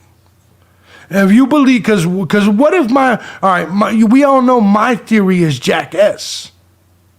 What if I'm wrong? What if it's not jackass? What if it's, do you see what I'm saying? Like, would you say that me putting evidence out there that points toward jackass is interfering with the investigation? I just don't. He said families should know better than to follow TC on social media. I agree. And so that's all I'm saying, is that Beast Mentality says, does anybody know if any of these kids had life insurance policies? I do not. Possible. See, that's the one thing I don't agree with. A lot of the fingers being pointed at the dad, I don't know, man. I think the dad is a panicked dad. But it's not fabricated evidence. It's a news article. What's up, Jessme? It's a news article, and it's evidence. Because let me tell you how he would get out of that, even if it was criminal. It would be easy for him to say, hey, one of my audience members sent me this audio. I believed it, and so I played it, right? Paula J says it's not the dad. No, it's not. Not even close. Since it's weird when I'm not saying that's what he was saying. The dad, to me, was sad. He's angry. Police ain't really doing nothing for him, so he's going to the news. I think he's just a pissed off dad like any of us would be. That's just, it says, putting out your opinion isn't interfering in an active police investigation unless you go to the police and claim your opinion as fact. I agree with that. Anyone see the bodies being removed? No, I didn't see them. What's up, Rick? Parents can't even grieve without being judged. It's a shame. Well, and it's one of those things where I think that sometimes people don't look at things for what they are. Some people do, some people don't. Some people jump to certain conclusions. Like, let me ask you a question. Let me ask you a question. How many, the beautiful Faith D sent $20. Thank you, Faith. Appreciate you. Let me ask you guys a question. Thank you, Faith. I guess the question I want to ask you guys is this. Let's look at Leilani Simon. How many of you guys believe that Leilani Simon murdered her child? There's a reason I'm asking this, right? There's a reason why I'm asking this. But how many of you people believe that Leilani Simon murdered Quentin Simon? If you think so, press 1. If you don't think so, press 2. There's a reason I'm saying this, right? Because ultimately, I believe a lot of people in a lot of these cases, they'll get to pointing to the dad, they'll get to pointing to people, and Okay, there's going to be a lot of ones in here. I want to let you know. There's going to be a lot of ones in here. I already know there's going to be a lot of ones, even though I'm a 2, and I'm going to tell you why. Because there's no evidence for it. There's evidence that she did something to the body, to the corpse, and it's horrible, right? She should go to prison for what she did to the corpse. But name one piece of evidence that Leilani Simon murdered Quentin Simon. Just one. Chances are she was neglectful, high, drunk, asleep. Quentin walked out into the pool and drowned, and she panicked and said, "Oh God, I gotta get rid of him." But I haven't seen one single piece of evidence that she did it. But everyone's pointing at her. And I'm like, he will send that to him. But she lost her. No, I agree. If no one would ever expect. No, I agree with that. Too accidental, got scared. Exactly. I think the same thing. I think the exact same thing. And so, like, when it comes to this, I think there's always going to be theories where, like, even in a case like Leilani, obviously people are pointing at her. My theory, like in the Debbie Collier case, is that Amanda Bearden did it. This case, a lot of you guys are pointing the fingers at different people. I say Jackass. Some of you say Dad. Some of you guys say the female roommates. There's always going to be those things, right? Every last time. Pay as she fits the mold for someone to be blamed. She does. She does fit it. She does fit it. And see, but there's also this weird thing that when you're dealing with society, the court of public opinion. When you're talking about the court of public opinion, you're dealing with a group of people that are like, well, because I'm mad at her because she disposed of the body, because she threw the body in the trash, she must have killed it. And so sometimes I think people are so angry, they don't actually break it all down. And, like, they don't look at things logically. And so they see the dad going and doing all these news, just like they did with the neighbor, Jeremy.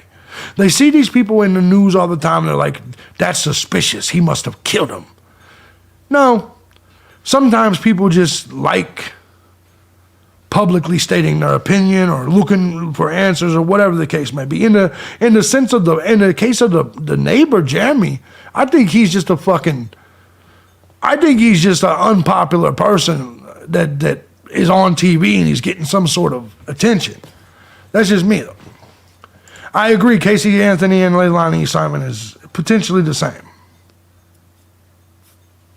It's easy to accuse the addict. It is. It definitely is. I believe that, and when you look at the fact that she was neglectful, Quentin's death was her fault. 100% was her fault. But I believe wholeheartedly, I believe that when it comes to Quentin, sorry, I was blocking a troll. Sorry about that. Had to take care of that. But anyway, ultimately, when it comes to Quentin, like, to me, this is obvious. And because, like I said, people are so angry at what she did with the body, I think they're just lashing out.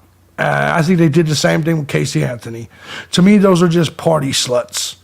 That's what I look at when I see Casey Anthony and Leilani Simon. They're just party sluts. But then we get situations where, like, even in a Debbie Collier case, where I think the police were just tired. They couldn't get to the bottom of it. They couldn't get to the bottom of it, and so they didn't want to investigate anymore. So they said she just killed herself. I'm sorry, but you're not going to convince me that somebody set themselves on fire. You're not going to convince me Debbie Collier got dressed up for the University of Georgia game, drove up 60 miles north from her house, bought these items and a little matching tote bag that matched her outfit, and then took her shirt off in the middle of the woods, sent all of her money to her daughter, and set herself on fire. You're not going to fucking convince me of that. I don't think there's any way possible. Delusional people, real delusions are subject to changes. She never could be guilty of failure to report. Yeah, I believe that. Don't get me wrong. I didn't say that Leilani Simon didn't do nothing wrong. I said, to me, I don't believe she killed anybody.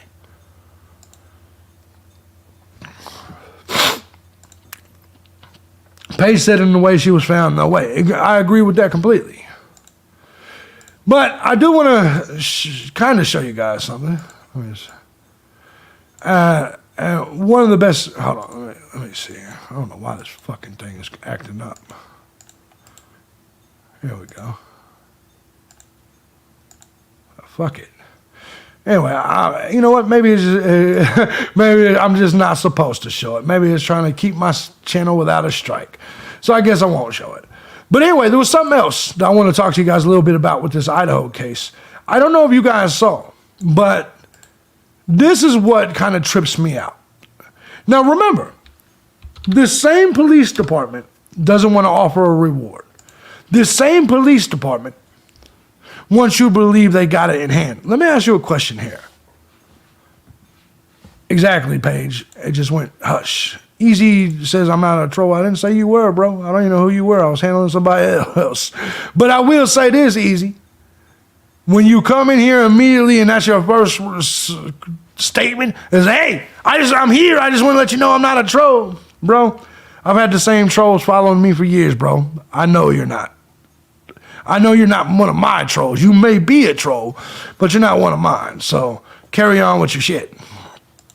But it's a weird way to introduce yourself. Like if you met a woman and her first ways was, hi, I'm Sarah and I'm not a slut. You'd side-eye that bitch. You'd be like, oh, man, what the fuck is going on here? You're like, wow, why did you feel the urge to tell me that? Like, you know what I'm saying? If you ladies met a dude and they're like, hi, I'm John, and I don't rape people, you'd be like, fuck this guy. So, he said, I sent you a chat before that? Oh, I didn't see it, bro. Okay. I didn't see it. Sorry about that. But I didn't believe you were a troll. I didn't even see your chat. But anyway, thank you for chatting, I guess. I told you that my mom and I found you and love your show. I told you that my mom and I found you and love your show. That's awesome, bro. Shout out to you and your mom. Shout out to you and your mom. Said, hi, I'm not a killer. Exactly. I would think he funny. Krista would get raped the fuck up. Krista would be like, Krista, I swear. So now here comes the triggering. Now I'm going to trigger the audience. The dude meets you. He's like, hi, I just want to let you know I'm not a rapist. And Krista's like, aw, he's a funny guy. Next thing you know, she's all tied the fuck up. That was a bad answer, Krista. He's so crazy. Okay. Y'all funny people. But he's like, I think he's trying to trick me the other way. Or he tied up. There you go. Kid him, girl. That's hot. All right, so let's move on. Idaho student murders. Moscow police chief warns residents to stay vigilant. Now, my question with this is simple. These are the same people that's not wanting to offer a reward. When you come across the sheriff line, you're the only one that caught it. Appreciate you, brother. What's up, Queen Bird? But, so like, in this scenario, right? If the sheriffs were, I want you to, they received so many good tips, that's what they said, they don't need to offer a reward. They don't need to offer a reward or anything. Then why in the fuck, Krista said, not afraid. That's my type. That's my type. Good shit. That's all right.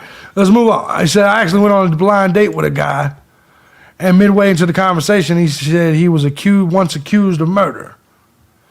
I went to the ladies' room via the front door. I hear you there. Well, it depends. You can look at that in a couple of ways. I'm going to be perfectly honest with you. if you meet a dude and he starts talking like, hey, I was once accused of murder, that's a little something different. Because chances are he didn't do it. And let me explain to you why I say this. Or he wanted to sound tough or like a badass. Because someone that's really killed somebody on a date, on a first date, they're not going to be like, baby, let me tell you about this time. You know what I'm saying? Like, I get it though, Stone Cold. Like, you deserve it just for him lying or whatever the case may be.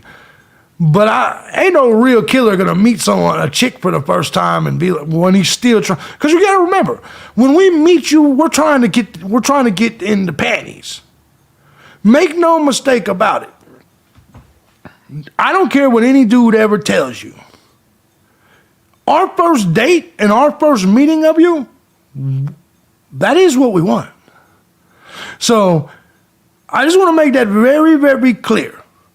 So I find it ironic when a dude says something that like puts that at risk. He has a different, like there's something else going on. So you probably made the good decision to get the fuck out of there anyway, right? You know what I'm saying? Like, because at this point,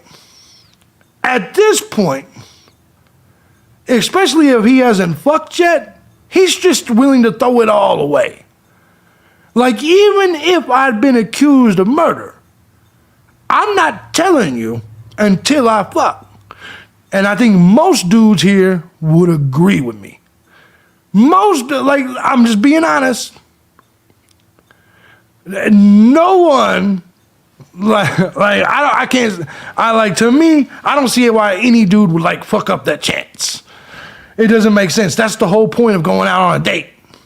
I get it for you women, you want to meet and bond and shit like that, but for us, that's not what we go out on dates for. I know that may be extreme, and some of you may not believe it or like to hear it, and all the dudes are probably like, shut the fuck up, JB, but it's the truth. It's the truth. He says that's the hamster spinning wheels with no hamster.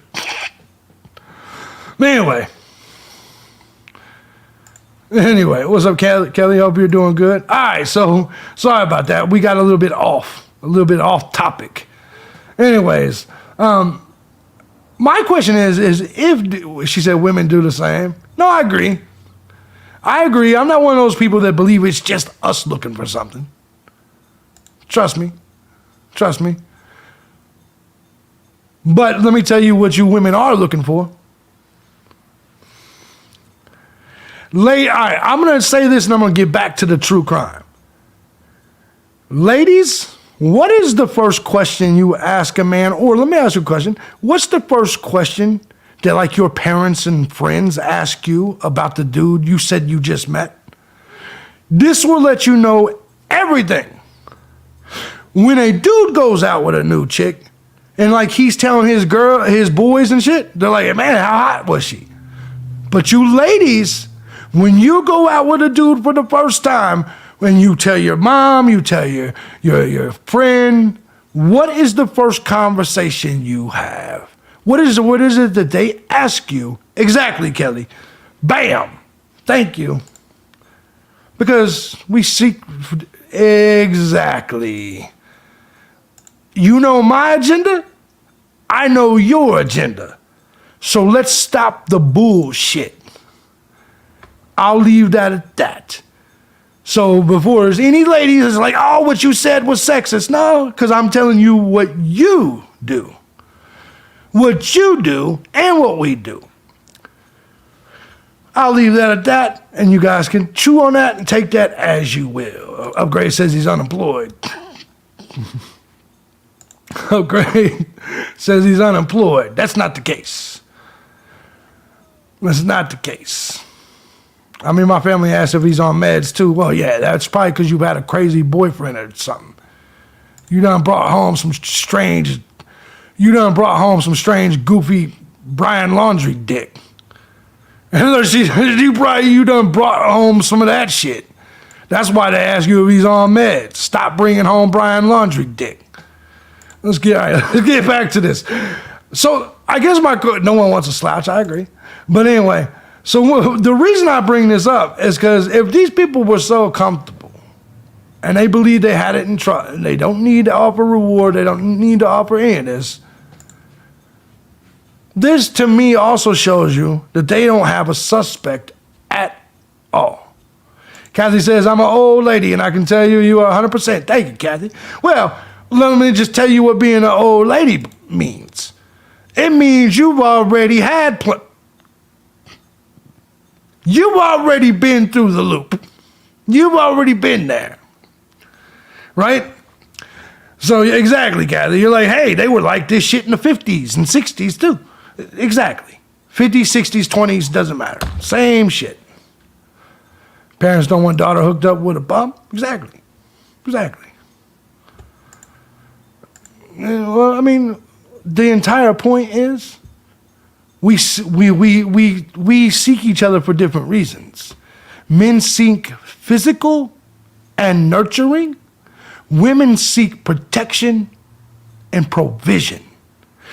Typically, what you care about is, can he provide, protect, and of course, make me,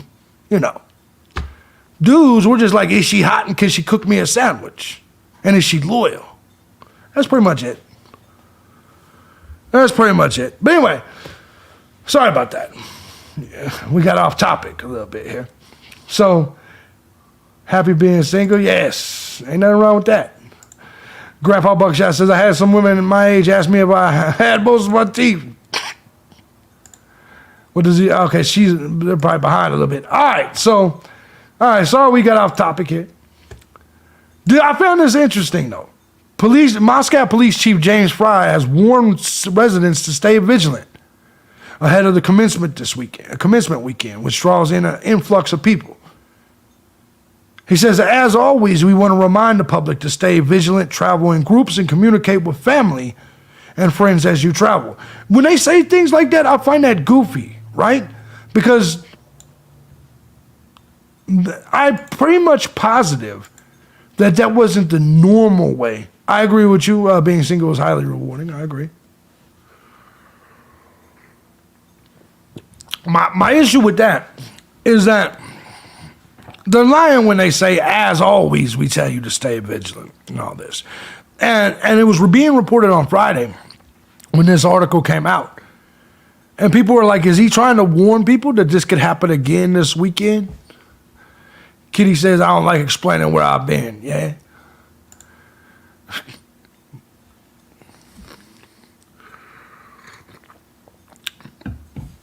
A man thinks he just thinks so. Just that night on a date, a woman is already thinking of following. No, I agree. When it comes to that, he says, I'm unemployed with no car and a mean dog. It's all good, Miss Pudding. See you later. But anyway, hold on. So these people want us to stay. They wanted them to stay in groups for the weekend. And just when I saw this, the first thought that came to my mind is these people have no fucking clue who did this. I don't even think they know who to look for. They're still saying be on the lookout for a white Hyundai Elantra. But then again, they've came out and said that the white Hyundai Elantra isn't the killer. So why is it that people should be traveling in groups, be careful, and still look for the white Hyundai Elantra? To me, it doesn't make a lot of sense. It says, don't tell nobody. I'm not they're going to see that you're the one that donates as much as you do. I can't hide your wealth forever upgrade. Eventually, one of these broads are going to be in your DMs. It just is what it is. He says, I'm worried the police think the same as many of us. He'll strike again. See, I don't think he will. I don't think he will strike again. I personally think that this, because I think this was a personalized attack, right? Like, think about this. And if we believe that this was personalized and targeted and maybe someone upset because Kaylee or whoever didn't want to fuck him, didn't want to be with him, is it possible that this same individual, this same person, like, this was a rageful incident? Now, it doesn't mean he won't have rage again later when someone else rejects him, but a one-off, says MS. Yeah, that's kind of the way I'm looking at this. I think it probably is a one-off. CSD says, but wouldn't there be DNA on the kids that would solve this? DNA should be back by now. See, okay, there's okay, that's number one, claiming that they have his DNA on record. Number two, in my opinion, they haven't said that they recovered the DNA of the killer on the scene. Is there anyone here that has seen an official statement that said the Moscow police have recovered the killer's DNA? Robert said, my first impression of this case is that they were assassinated. They crossed someone. Nah, you see, I mean, everybody's got their own first impressions, and I feel you on that. Mine was always because of the attractiveness of the women. And maybe I'm just wrong, but when I see a woman, a murdered woman, I say to myself, okay, and she's that attractive, it's one of two things. It's either a jealous female or an upset, jealous dude. Now, because 4 people are dead, that eliminates it being a jealous female. And I know this is going to trigger, but I'm telling you right now, there's not a woman on this planet, maybe there is one, but there is no woman in Moscow, Idaho, with the ability to do that. Were they drugged to sleep? I don't think so necessarily. I think they were already drunk. A guy on YouTube last night said when the knife hits the body of the person's hand, it can leave DNA. It can. But I haven't heard that there was DNA left, is what I'm saying. Maybe it is. Gamir says it would be hard to find DNA unless it was the killer's semen or blood. Yeah, because even then, it would be, I agree. But I mean, there still could be trace DNA, no question. But I haven't heard anything, right? It's possible. Skin on her fingernails, Nancy Grace says it's with blood. No, I agree. I agree that there could be skin on her fingernails if they fought back well enough. It's possible. I thought Nancy Grace said this DNA isn't in the database. Did she? I don't know. I don't watch Nancy Grace. It's possible. But if DNA was in the database and they recovered DNA, it would already be over. If the perp had Kevlar gloves on, yeah, that would help. That would definitely help. They cremated some. I believe Kaylee got cremated. Those 2 girls were gorgeous. They wouldn't go out with just anybody. Maybe they were no, and I 100% agree with Kathy. That's been my theory since day one, is when you're dealing with females that attractive, it can only be one of 2 things, typically. And since I believe it was a guy that did it,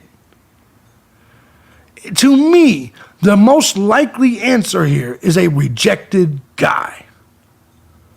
It's just my gut feeling, man. I could be wrong. Cold season 2, probably. That's a good point. That's a good point. I don't necessarily disagree with that. Yeah, it definitely gives incel vibes. Or even if it wasn't an incel, at the very least, someone rejected. Did they not wake up due to drugs? Due to alcohol, possibly. Any of it's possible. But considering how quickly they fell asleep, Dora, considering how quickly, yes, they did know Jackass, 100%. I want you to think about something. The girls stopped calling at 2:52. If they were murdered in their sleep between 3 and 4, drugs usually don't put you to sleep. Drugs kind of, they're an upper. To me, alcohol put them to sleep and led to all this. Maybe Ethan was waiting on drugs and maybe I don't know. But yes, the girls did know Jack. They followed him on Instagram even though he didn't have anything up. Alcohol, you're out like a light. Drugs, you're typically not. Jack D could have done the calls. What do you mean could have done the calls? Jack D was the one being called. I mean, I guess you're right, but if he was, I mean, so are you saying that you believe? I disagree, Steve. No, I agree. Not every guy that gets rejected is going to murder, but there are some guys that do get rejected that will murder.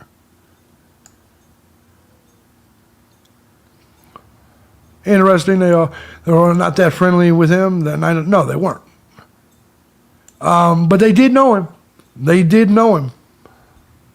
And that's what makes it even more interesting.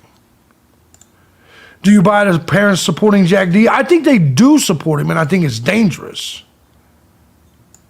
I think for the parents to look at him and immediately say it can't be Jack D, I think that's dangerous. To be perfectly honest. Yeah. Rejection is a part of life for some people, but some people get rejected more than others. And maybe I just always swing lower. Can't get rejected if all you ask out is twos. That's all I know. That's all I sleep during the damn night shit. That's all I'm saying. And maybe that's the reason I've never felt that rejection. Because I just, instead of getting a 10, I just keep 5 twos around, you know. Yeah, rejected men are the worst. I disagree, Susie. Have you ever seen a rejected woman? And it's because, let me tell you why rejected women are the worst. Because everybody, ever since the day you hit puberty, every dude that's met you's been trying to fuck you. So when y'all get rejected, you are like, what? How? You don't believe it. Like if you were to come to me right now and be like, hey, would you like your dick sucked? And I was like, nah, you wouldn't believe it.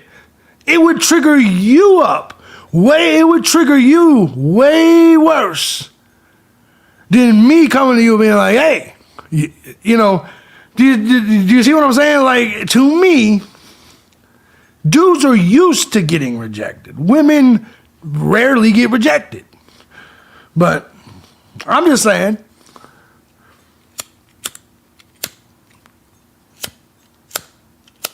God damn this. All right. Oh my God, women are out for revenge because they don't like it, because it makes no sense for dudes not to want their ass. They know it. Like, imagine that. Have you ever, said something negative about a woman? One of the first things they'll say, but you must be gay. You know what I'm saying? Like, wait, what? If I criticize you, I'm gay now? You know what I mean? Leah says, yes, I'm attractive, 10, and most guys like me, but I went on a date with this surgeon who is not attractive with my type, but he is very smart, and I like that, and he rejected me. Oh, yeah.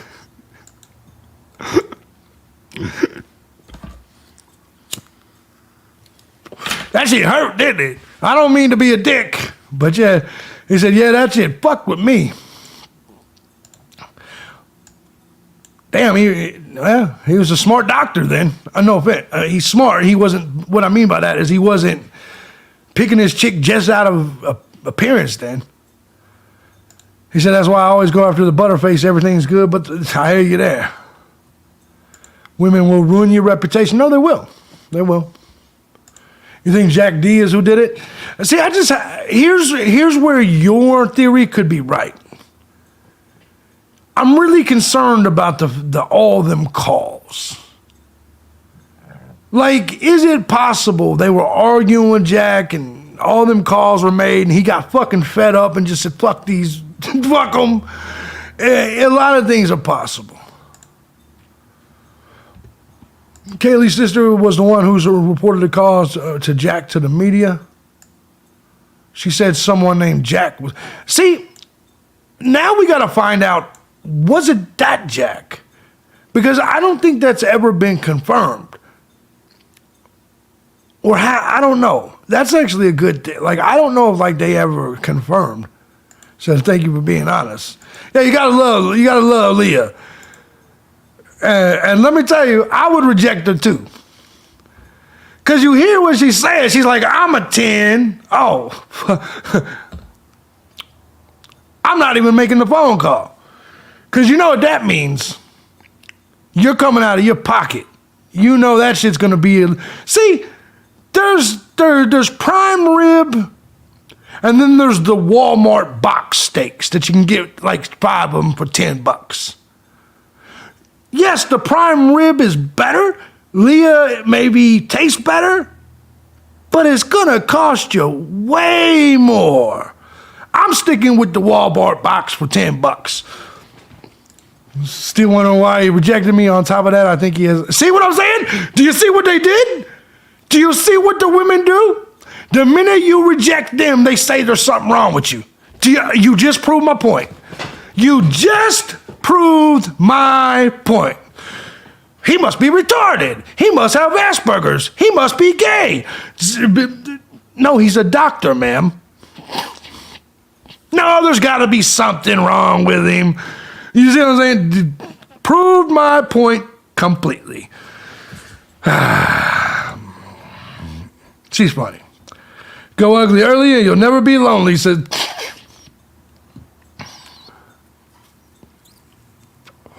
Oh, man, you guys are a fun crowd. Fun crowd. All right, so let's see here. I gotta get back to some of my other work. I do want to show you guys a couple things. I want to show you guys this. I've been chatting with y'all so much.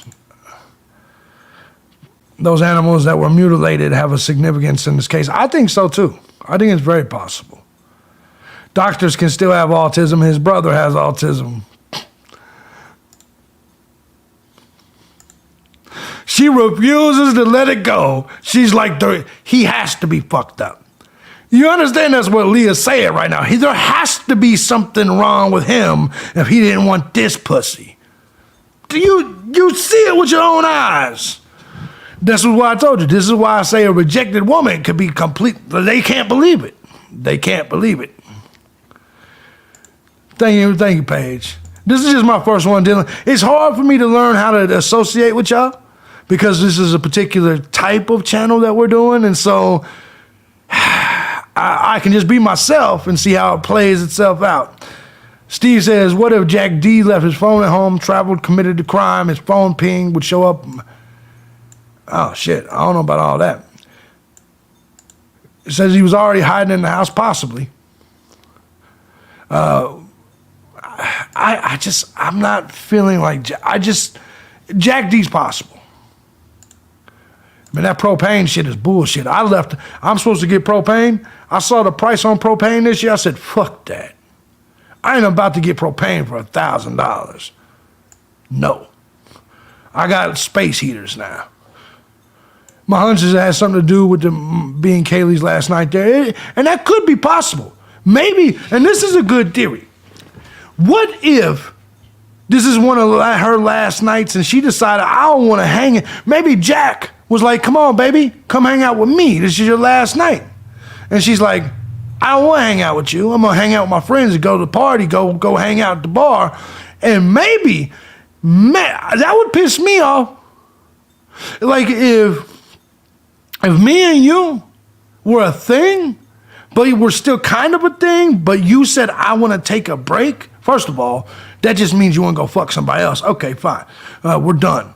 But that's really what that means. When someone says, I want to take a break, it basically means I need a different dick and a different thing. But anyway, so this is her last day. She's going to move out. And and Jack's maybe offended that she's not spending that time with him, maybe having one last hurrah or whatever. That's a good theory. It is possible that could be the case.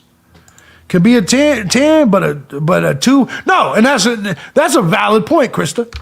I would rather have a 2 with some 10 pussy than a 10 with some 2 pussy. That's the truth. And he cared about the dog, hence why the dog was in a room with the door closed. Yes, that's also a very good point. That's a good point, because he knew he was going to get the dog. Could he have went in there to kill her, saw the dog, said, let me put the puppy away? It's a very good point.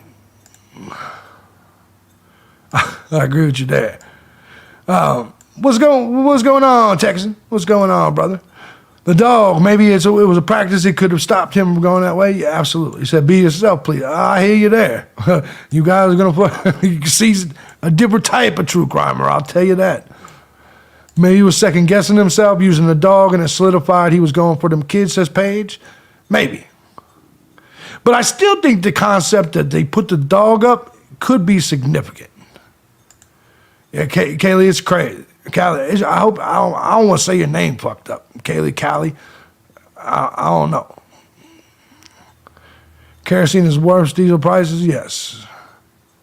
Jealousy seems like the thing. Not against anyone, but you can be the most beautiful person alive when you open up your mouth and it's ugly.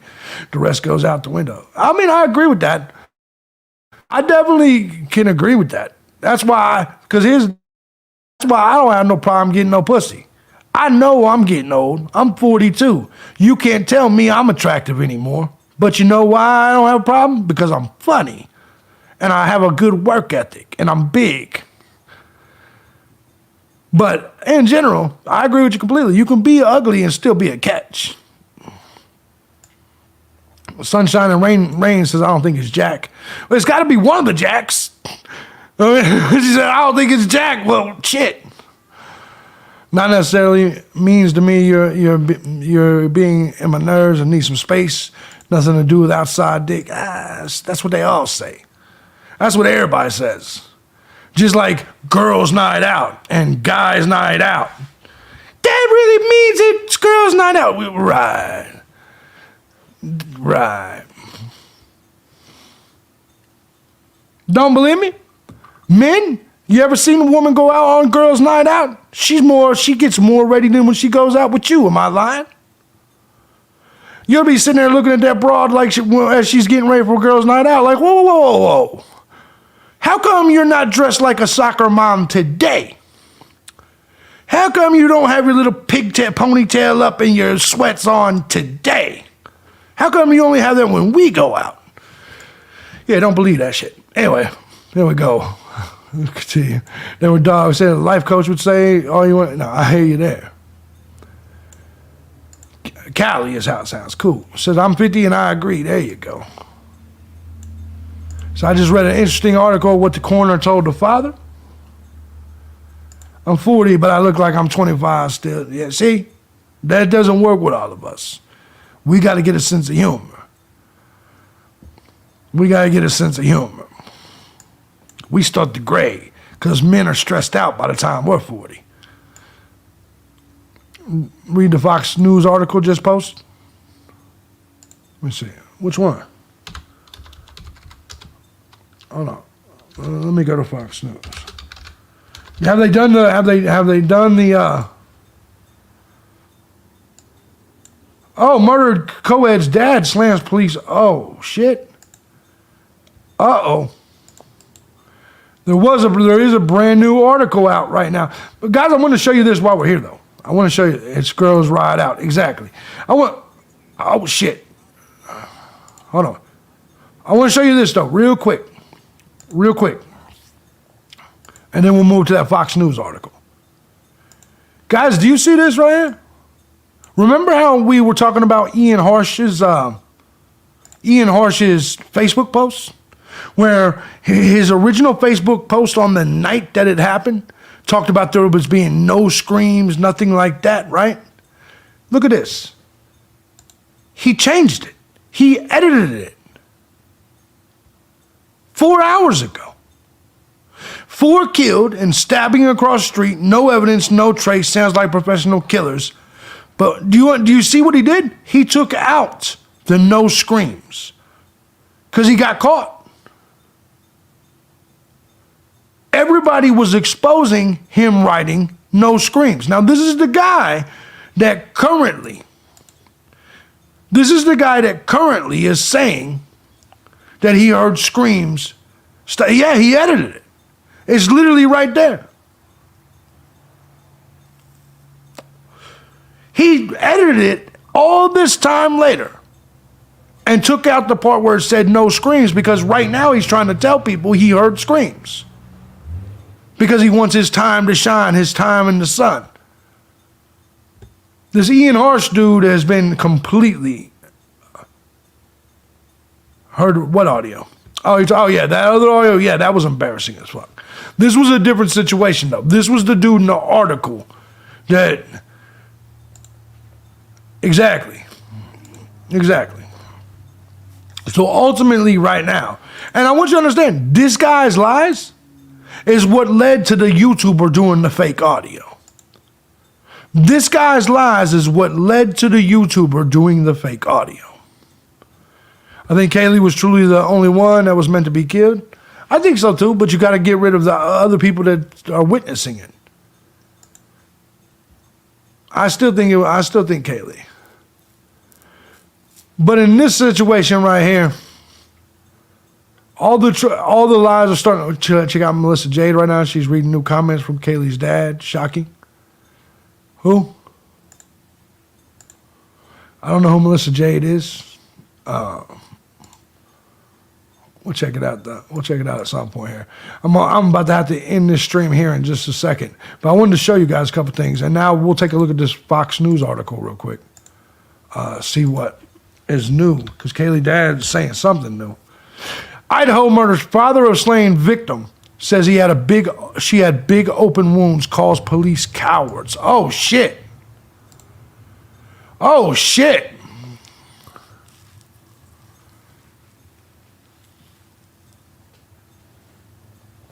It says the Fox News article lends to the theory that the guy was killed last and not the target.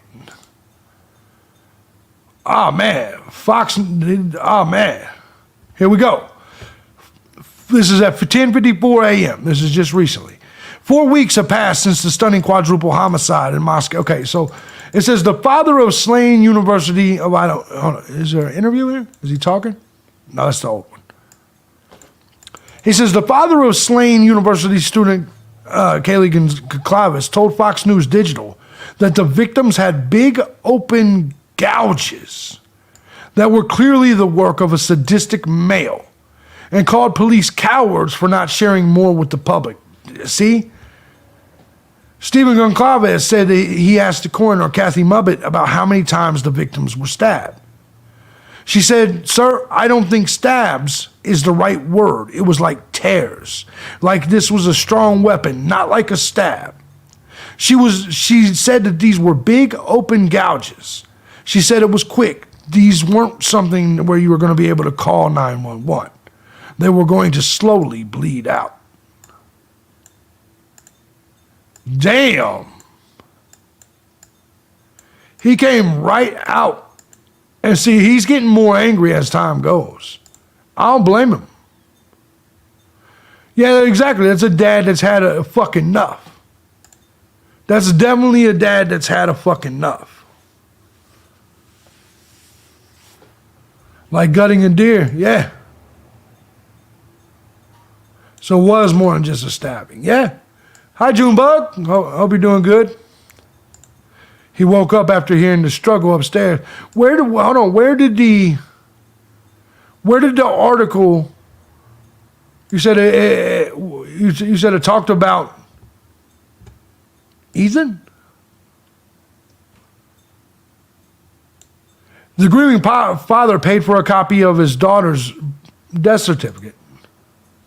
Oh, this is crazy. Which included some of the details of her injuries. But he doesn't know whether his daughter or Mogan was the target. He says, "I have my suspicions." They're ambushed in their sleep in the same bed. Goncalves surmised that they died in Mogan's bedroom because there are no photos. The photos of Kaylee's room show no blood on the bed. He added that the investigators didn't obscure those windows in his daughter's room like they did for the other victims. It's a good point.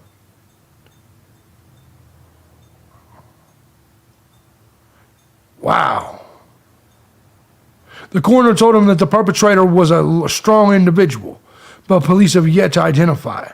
I got outraged by them just coming out and saying that this was a woman or a man, because they should know by now the amount of strength it took to deliver the injuries. They're just being cowards, he says. There are girls walking around the street right now that deserve to know. They should be looking out for a sadistic male.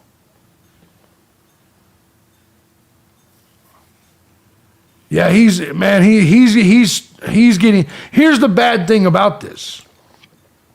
Is they're going to stop giving him information though. The daily press conference is on. Okay, let's do that. Let's go to the daily press conference. Is it up now? Okay, let's try this. Is it on the YouTube or is, let's check this out. Hold on, let's see. Moscow Police. Is this where their daily press conference is going to be?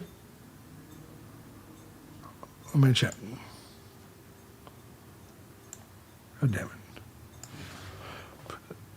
Well, what is on the people? What is that site, Kitty?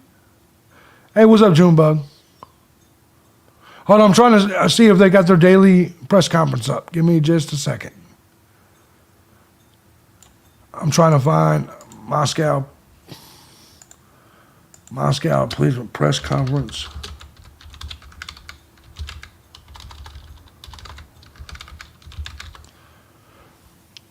It says no, the roommate info was protected.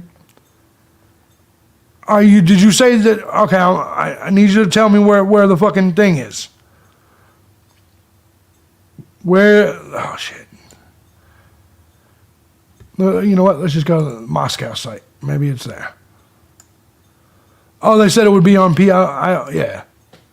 I don't know what time it was supposed to be though. That's the problem with the press conference. Let me look and see when it's scheduled. It doesn't have a scheduled time. Hold on. There is an update. Give me just a second. There actually is an update. I don't think it's a press conference though.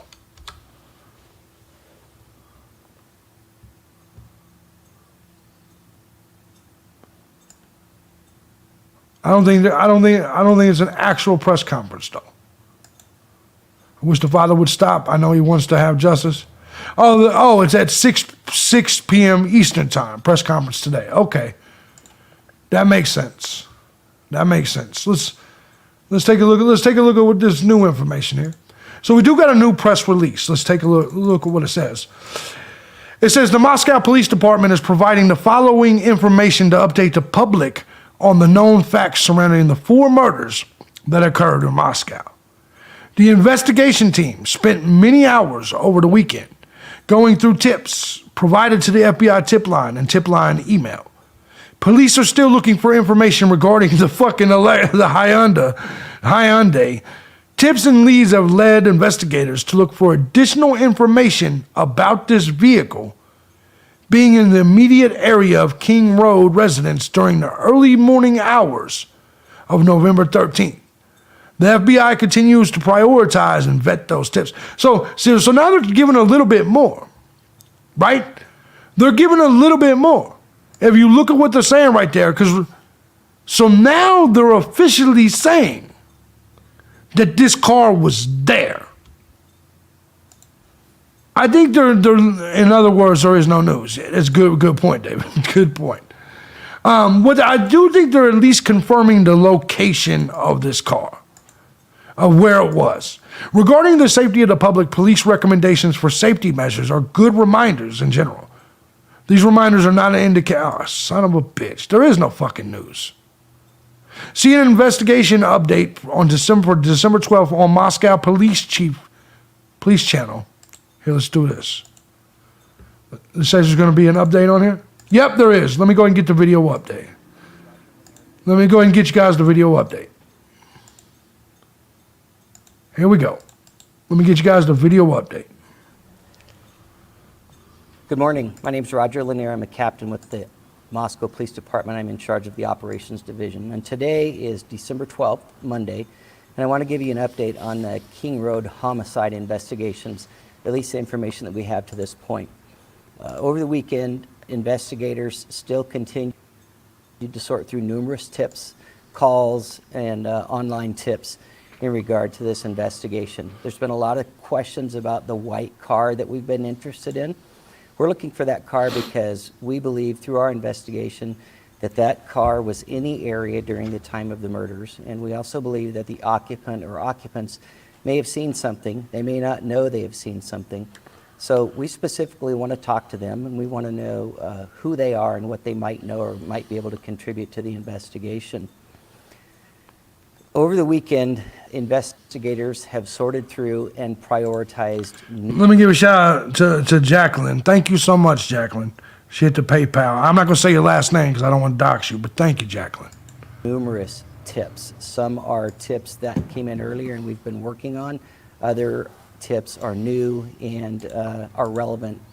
It's overwhelming sometimes with the amount of information that comes in on these tip lines. So our analysts have spent hours sorting through and trying to come up with the most relevant tips first for the investigators to follow up on. They have re-interviewed some of the folks we've interviewed earlier in this investigation to clarify information. Sometimes when new information comes forward, the people that we've spoken to beforehand may have new insight on that. So it does often seem like we're backtracking, but we're really just trying to get the most important details and the best timeline that we can come up with. We have literally an army of analysts who have been sorting through videos that have been submitted through the FBI.gov Moscow upload site. Those videos are from all over town, gas stations, and specifically the area around King Road. We've been trying to use those videos to garner new information. As you can imagine, there's hours and hours and hours of video, so it does take a lot of time. I want to talk a minute about safety. There's been a lot of speculation about what is the safety to the public right now, or the risk to the public right now. I would just like to add that we should always be vigilant. Certainly, What's up, Sour Patch Kid? Now, but we should make that a way of life for us. We should always be walking with our head up, sticking to lighted paths, and walking in groups if we can. And in addition, letting people know when you've arrived home if you have not made prior arrangements. This is not an indication of a specific elevated risk, but something that we should be vigilant with just in our daily lives. I want to let everybody know that we are still 100% committed to solving this crime. Well, no There's shit. a lot of information to sort through, and the information keeps coming in. But this cocksucker didn't give us any information at all. Here we go. Not all of the information is relevant, but you don't know if a tip is valid until you take the time to examine that tip and see how it relates to other information that you might have. Agreed, Paula. We have teams in Moscow, Salt Lake City, and in Virginia, as well as other locations across the country. And we're prepared to do interviews and follow up on information at any point, anywhere. The ISP and FBI investigators, along with the Moscow Police Department investigators, includes dozens of analysts, tip line operators, and others, and they're working around the clock, 7 days a week to sort through the volumes of information. MPD has detectives, support personnel, and a communications team. Hell, this makes me want to go back to Joseph Morris's channel. At least that motherfucker will make some shit up. You know what I'm saying? Like, this motherfucker didn't tell us anything. Oh my God, Mary says, I just seen a post on YouTube, Maddie's ex-roommate committed suicide. Yeah, I've heard that, but her father came out and said that it wasn't that. It was an overdose, an accidental overdose. But yeah, no, thank you for that though. To try to keep everything together, but it is still a daunting task. The FBI, their investigators are ready at a moment's notice at any place in the country to go conduct an interview should the tips and leads Hold on, take us there. I'll get to you, Mary. And the Idaho State Police has, besides working on the investigation, had several uniformed troopers in the area to help with safety concerns around the city and on the University of Idaho campus.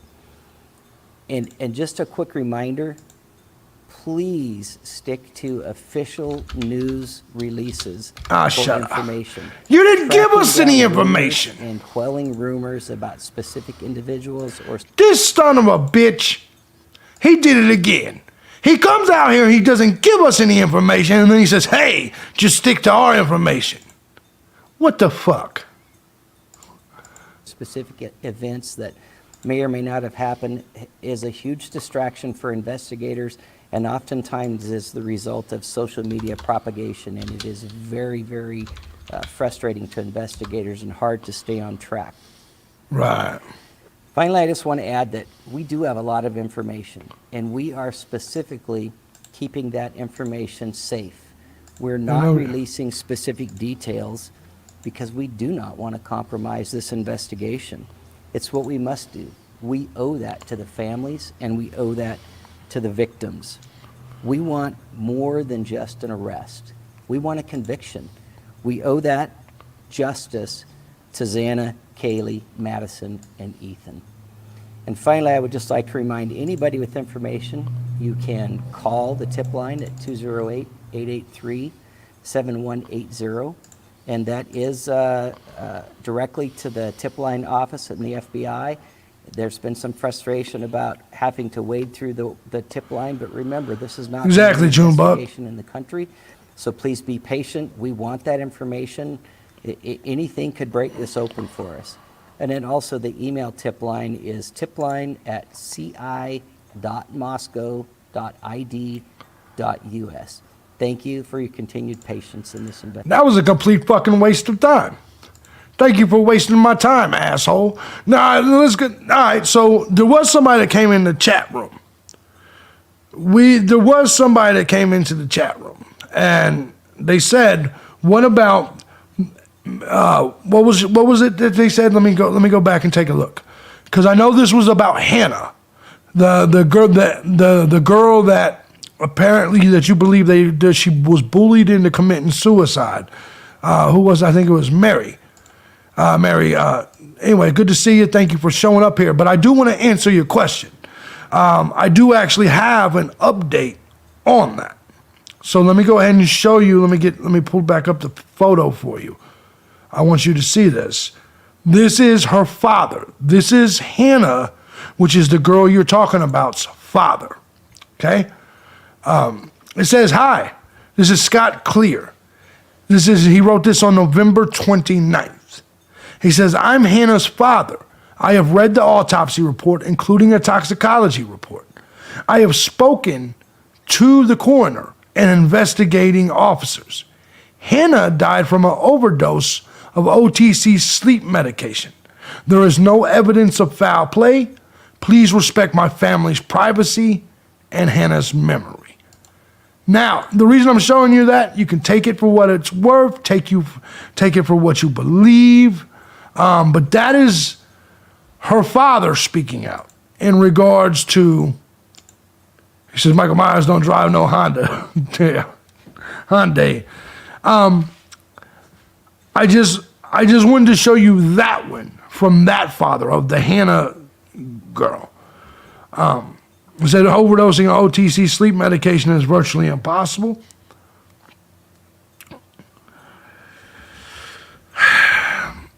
That's a good point. That is a good point. So, I mean, it is possible, and when you got those other girls that were basically talking about, what was the name of that? What is the name of that? Oh, son of a bitch. I'm trying to think of the name of the documentary that those other girls, let me see here. Idaho for Kill the Clones. I don't know if you guys heard about this yet. I don't know if you hear about this. I want to do more research on this before I talk about it. But there is, MM is not real. I hear you there. Moscow, why I want you to be able to prosecute. You can give more than you are giving unless protect. Yeah, Killing the Clones.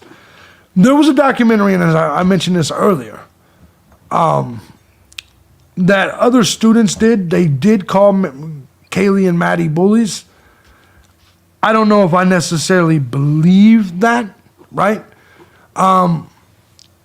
But I do want to say there are girls currently going after their social media, putting these comments, saying that they deserved what they got. Kill the clones, exactly.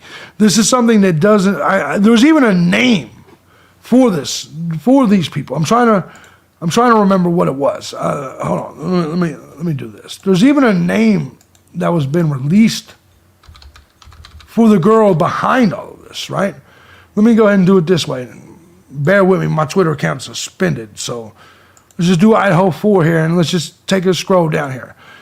Because I recently have just saw this. I'm going to try to see if I can bump back into it and show you guys. No, it's got all these new shit, but I wanted to show you if I can come back across it again. This Dr. Phil shit's crazy. But like, it was really weird when I saw this. And I know many of you guys have seen it too. I'm looking. Give me a second. There's the girl. There they are. This is the woman right here. This is the woman right here. Her name is actually says Sarah Osborne. Sarah Osborne. Okay, let me put it up. This chick right here is the chick that has been doing all of this. That has been going, she's been the one under everyone. Yeah, my Twitter account's suspended. These are the ones, you can't question genders, right? So just a little bit of advice for you. Just a little bit of advice for you. If you believe there's two genders, don't be on Twitter. Anyway, but I want you to see this, right? This woman right here, her name is Sarah Osborne. She's been the one doing these posts. It's really funny. I wish I could blow this up. In fact, maybe I can. Maybe I can. Let me see if I can screenshot this snippet and then blow it up here. Give me just a second. This is the Kill the Clones director, the woman that was making the video. Let me see if I can screenshot this and then maybe blow it up. Working on it. There's only two though. Yeah, those are yes. No, the dark-haired woman, the dark-haired girl is the main one that is the director of that film. Let me show you, let me see if I can show you this. And I'm just now I haven't gotten to the bottom of it at all. Let me go ahead and pull it up here. Let me see if we can read this. This is her here, Sarah Osborne. Says, so I have a serious question. My cousin wants to make a movie with these girls. It's going to be called Killing the Clones. In the movie, he is going to have to kill all the clones in a house and their creators, whether it's strangle, neck snap, drown, stab, or smother. Now, he asked me what to do with them once they're dead. I suggested asking them to have either spandex or a sports bra or short shorts. Let me take this tip jar down for just a second. And tank top. Tell me which one is better. Dressing in this will allow him to undress them. How should he ask these ladies? Now, let me somehow get this up here. Hold on. This is the woman that was making this documentary. People that have seen this documentary believe this was about killing these girls, right? And this is where a lot of these theories come in. Now, me personally, I don't know what to think on it. But since we're here, I wanted to show you that it does exist. That the theory exists for a reason. And so I just wanted to say that because someone in the chat room brought it up. I don't know how much I agree with this. And I don't know, I'll leave that up to you guys whether you agree with it or not. But me personally, it's something to think about. And obviously with 4 dead people, it's something that needs to be thought about. But there's no question it's a guy that did the murders. I'm not going to believe that chick did it. But it's something I wanted to pass along to you. I know it's definitely Junebug. It's not her. the rage killing, and I agree with you. I agree with you, Minxie. I don't believe it was her, but I believe that it is possible that if there was these girls that felt like they needed to die, can women get men to kill for them? What's up, Kristen? Here's the reality, and this is something not everybody's going to like. Men will kill for some pussy. That's the truth. Sydney said, here's a question. How in the world would the father of Kaylee, would Kaylee know that she was severely attacked more than others? The coroner? The coroner. That's the answer to that question. He paid for the funeral. The coroner would have been the one to tell him that. Yeah, exactly, Sunshine and Rain. I don't think a serial killer, it sounds like they're making a movie. No, and it's very possible. So I'm a strong farm girl, and I couldn't do it. Yeah, I don't think under any circumstances it was a girl that committed these acts. Here's a question. How in the world was Kaylee's father know that? I thought I just answered that. The coroner would never allow him to see the other victim. So, well, money talks sometimes, right? I don't know. Maybe he was having a personal conversation with the coroner, and the coroner was just like, hey, between you and me. It's a small town, right? Well, the funeral detective, he brought the death certificate. That's a good point. Like I guess what I'm saying is maybe because it's a small town, he's like, hey, between you and me, maybe. You never really know. But he did buy us death certificate. That's what he said in the Fox News article, right, from today. So, tell you what, man, it's been awesome hanging out with you guys for the first time in a live meeting, man. This has been fun as fuck. Hopefully it was fun for you guys. The coroner is a nurse and a defense attorney. Yeah, well, it's one of those things.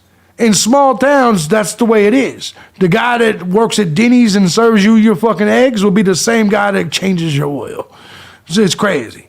Sydney Hall says, but the coroner by law can... Yeah, people break laws all the time. Especially in, smaller towns where, like, who's going to report them, right? It's great to have the live back. Oh, the lives are always here. The politics live will be on the politics channel later. I just don't do it. News Nation said it was from the corner. Thank you, Mama. I didn't know that. JB, you're exactly on a little snack. Yeah, exactly on it. A little snack can make men. Yeah. Listen, man. Thank you, Steve. If that girl, one of those girls dead, and I'm going to be perfectly honest. I'm 42, I'm 47, thank you. You're still young too, John Lark. Thank you, Paige, says you had a good, but I'm going to be honest, just to be perfectly honest, if they really wanted to go after him, dudes will do crazy shit for some pussy. Guys, thank you so much for joining. This has been a fucking awesome time with you guys. If you want to support channel, you know how to do it down below. But most importantly, make sure you come back tomorrow. I will be back tomorrow. There's 2 videos also already on the channel. Thank you guys for showing up here. To all my people over on the politics channel, I'll be there in just a minute. I'll be live over there at 8 p.m. for you guys. By the way, if y'all are over here, don't go join the politics page. It's not for all of you. Y'all be hating me over here. Be like, oh, yeah. No. We keep them separate. All right, you guys all have a good one. When is your video out? There's 2 videos that just came out this morning. All right, guys. Love y'all. Y'all be cool, man. I'm out.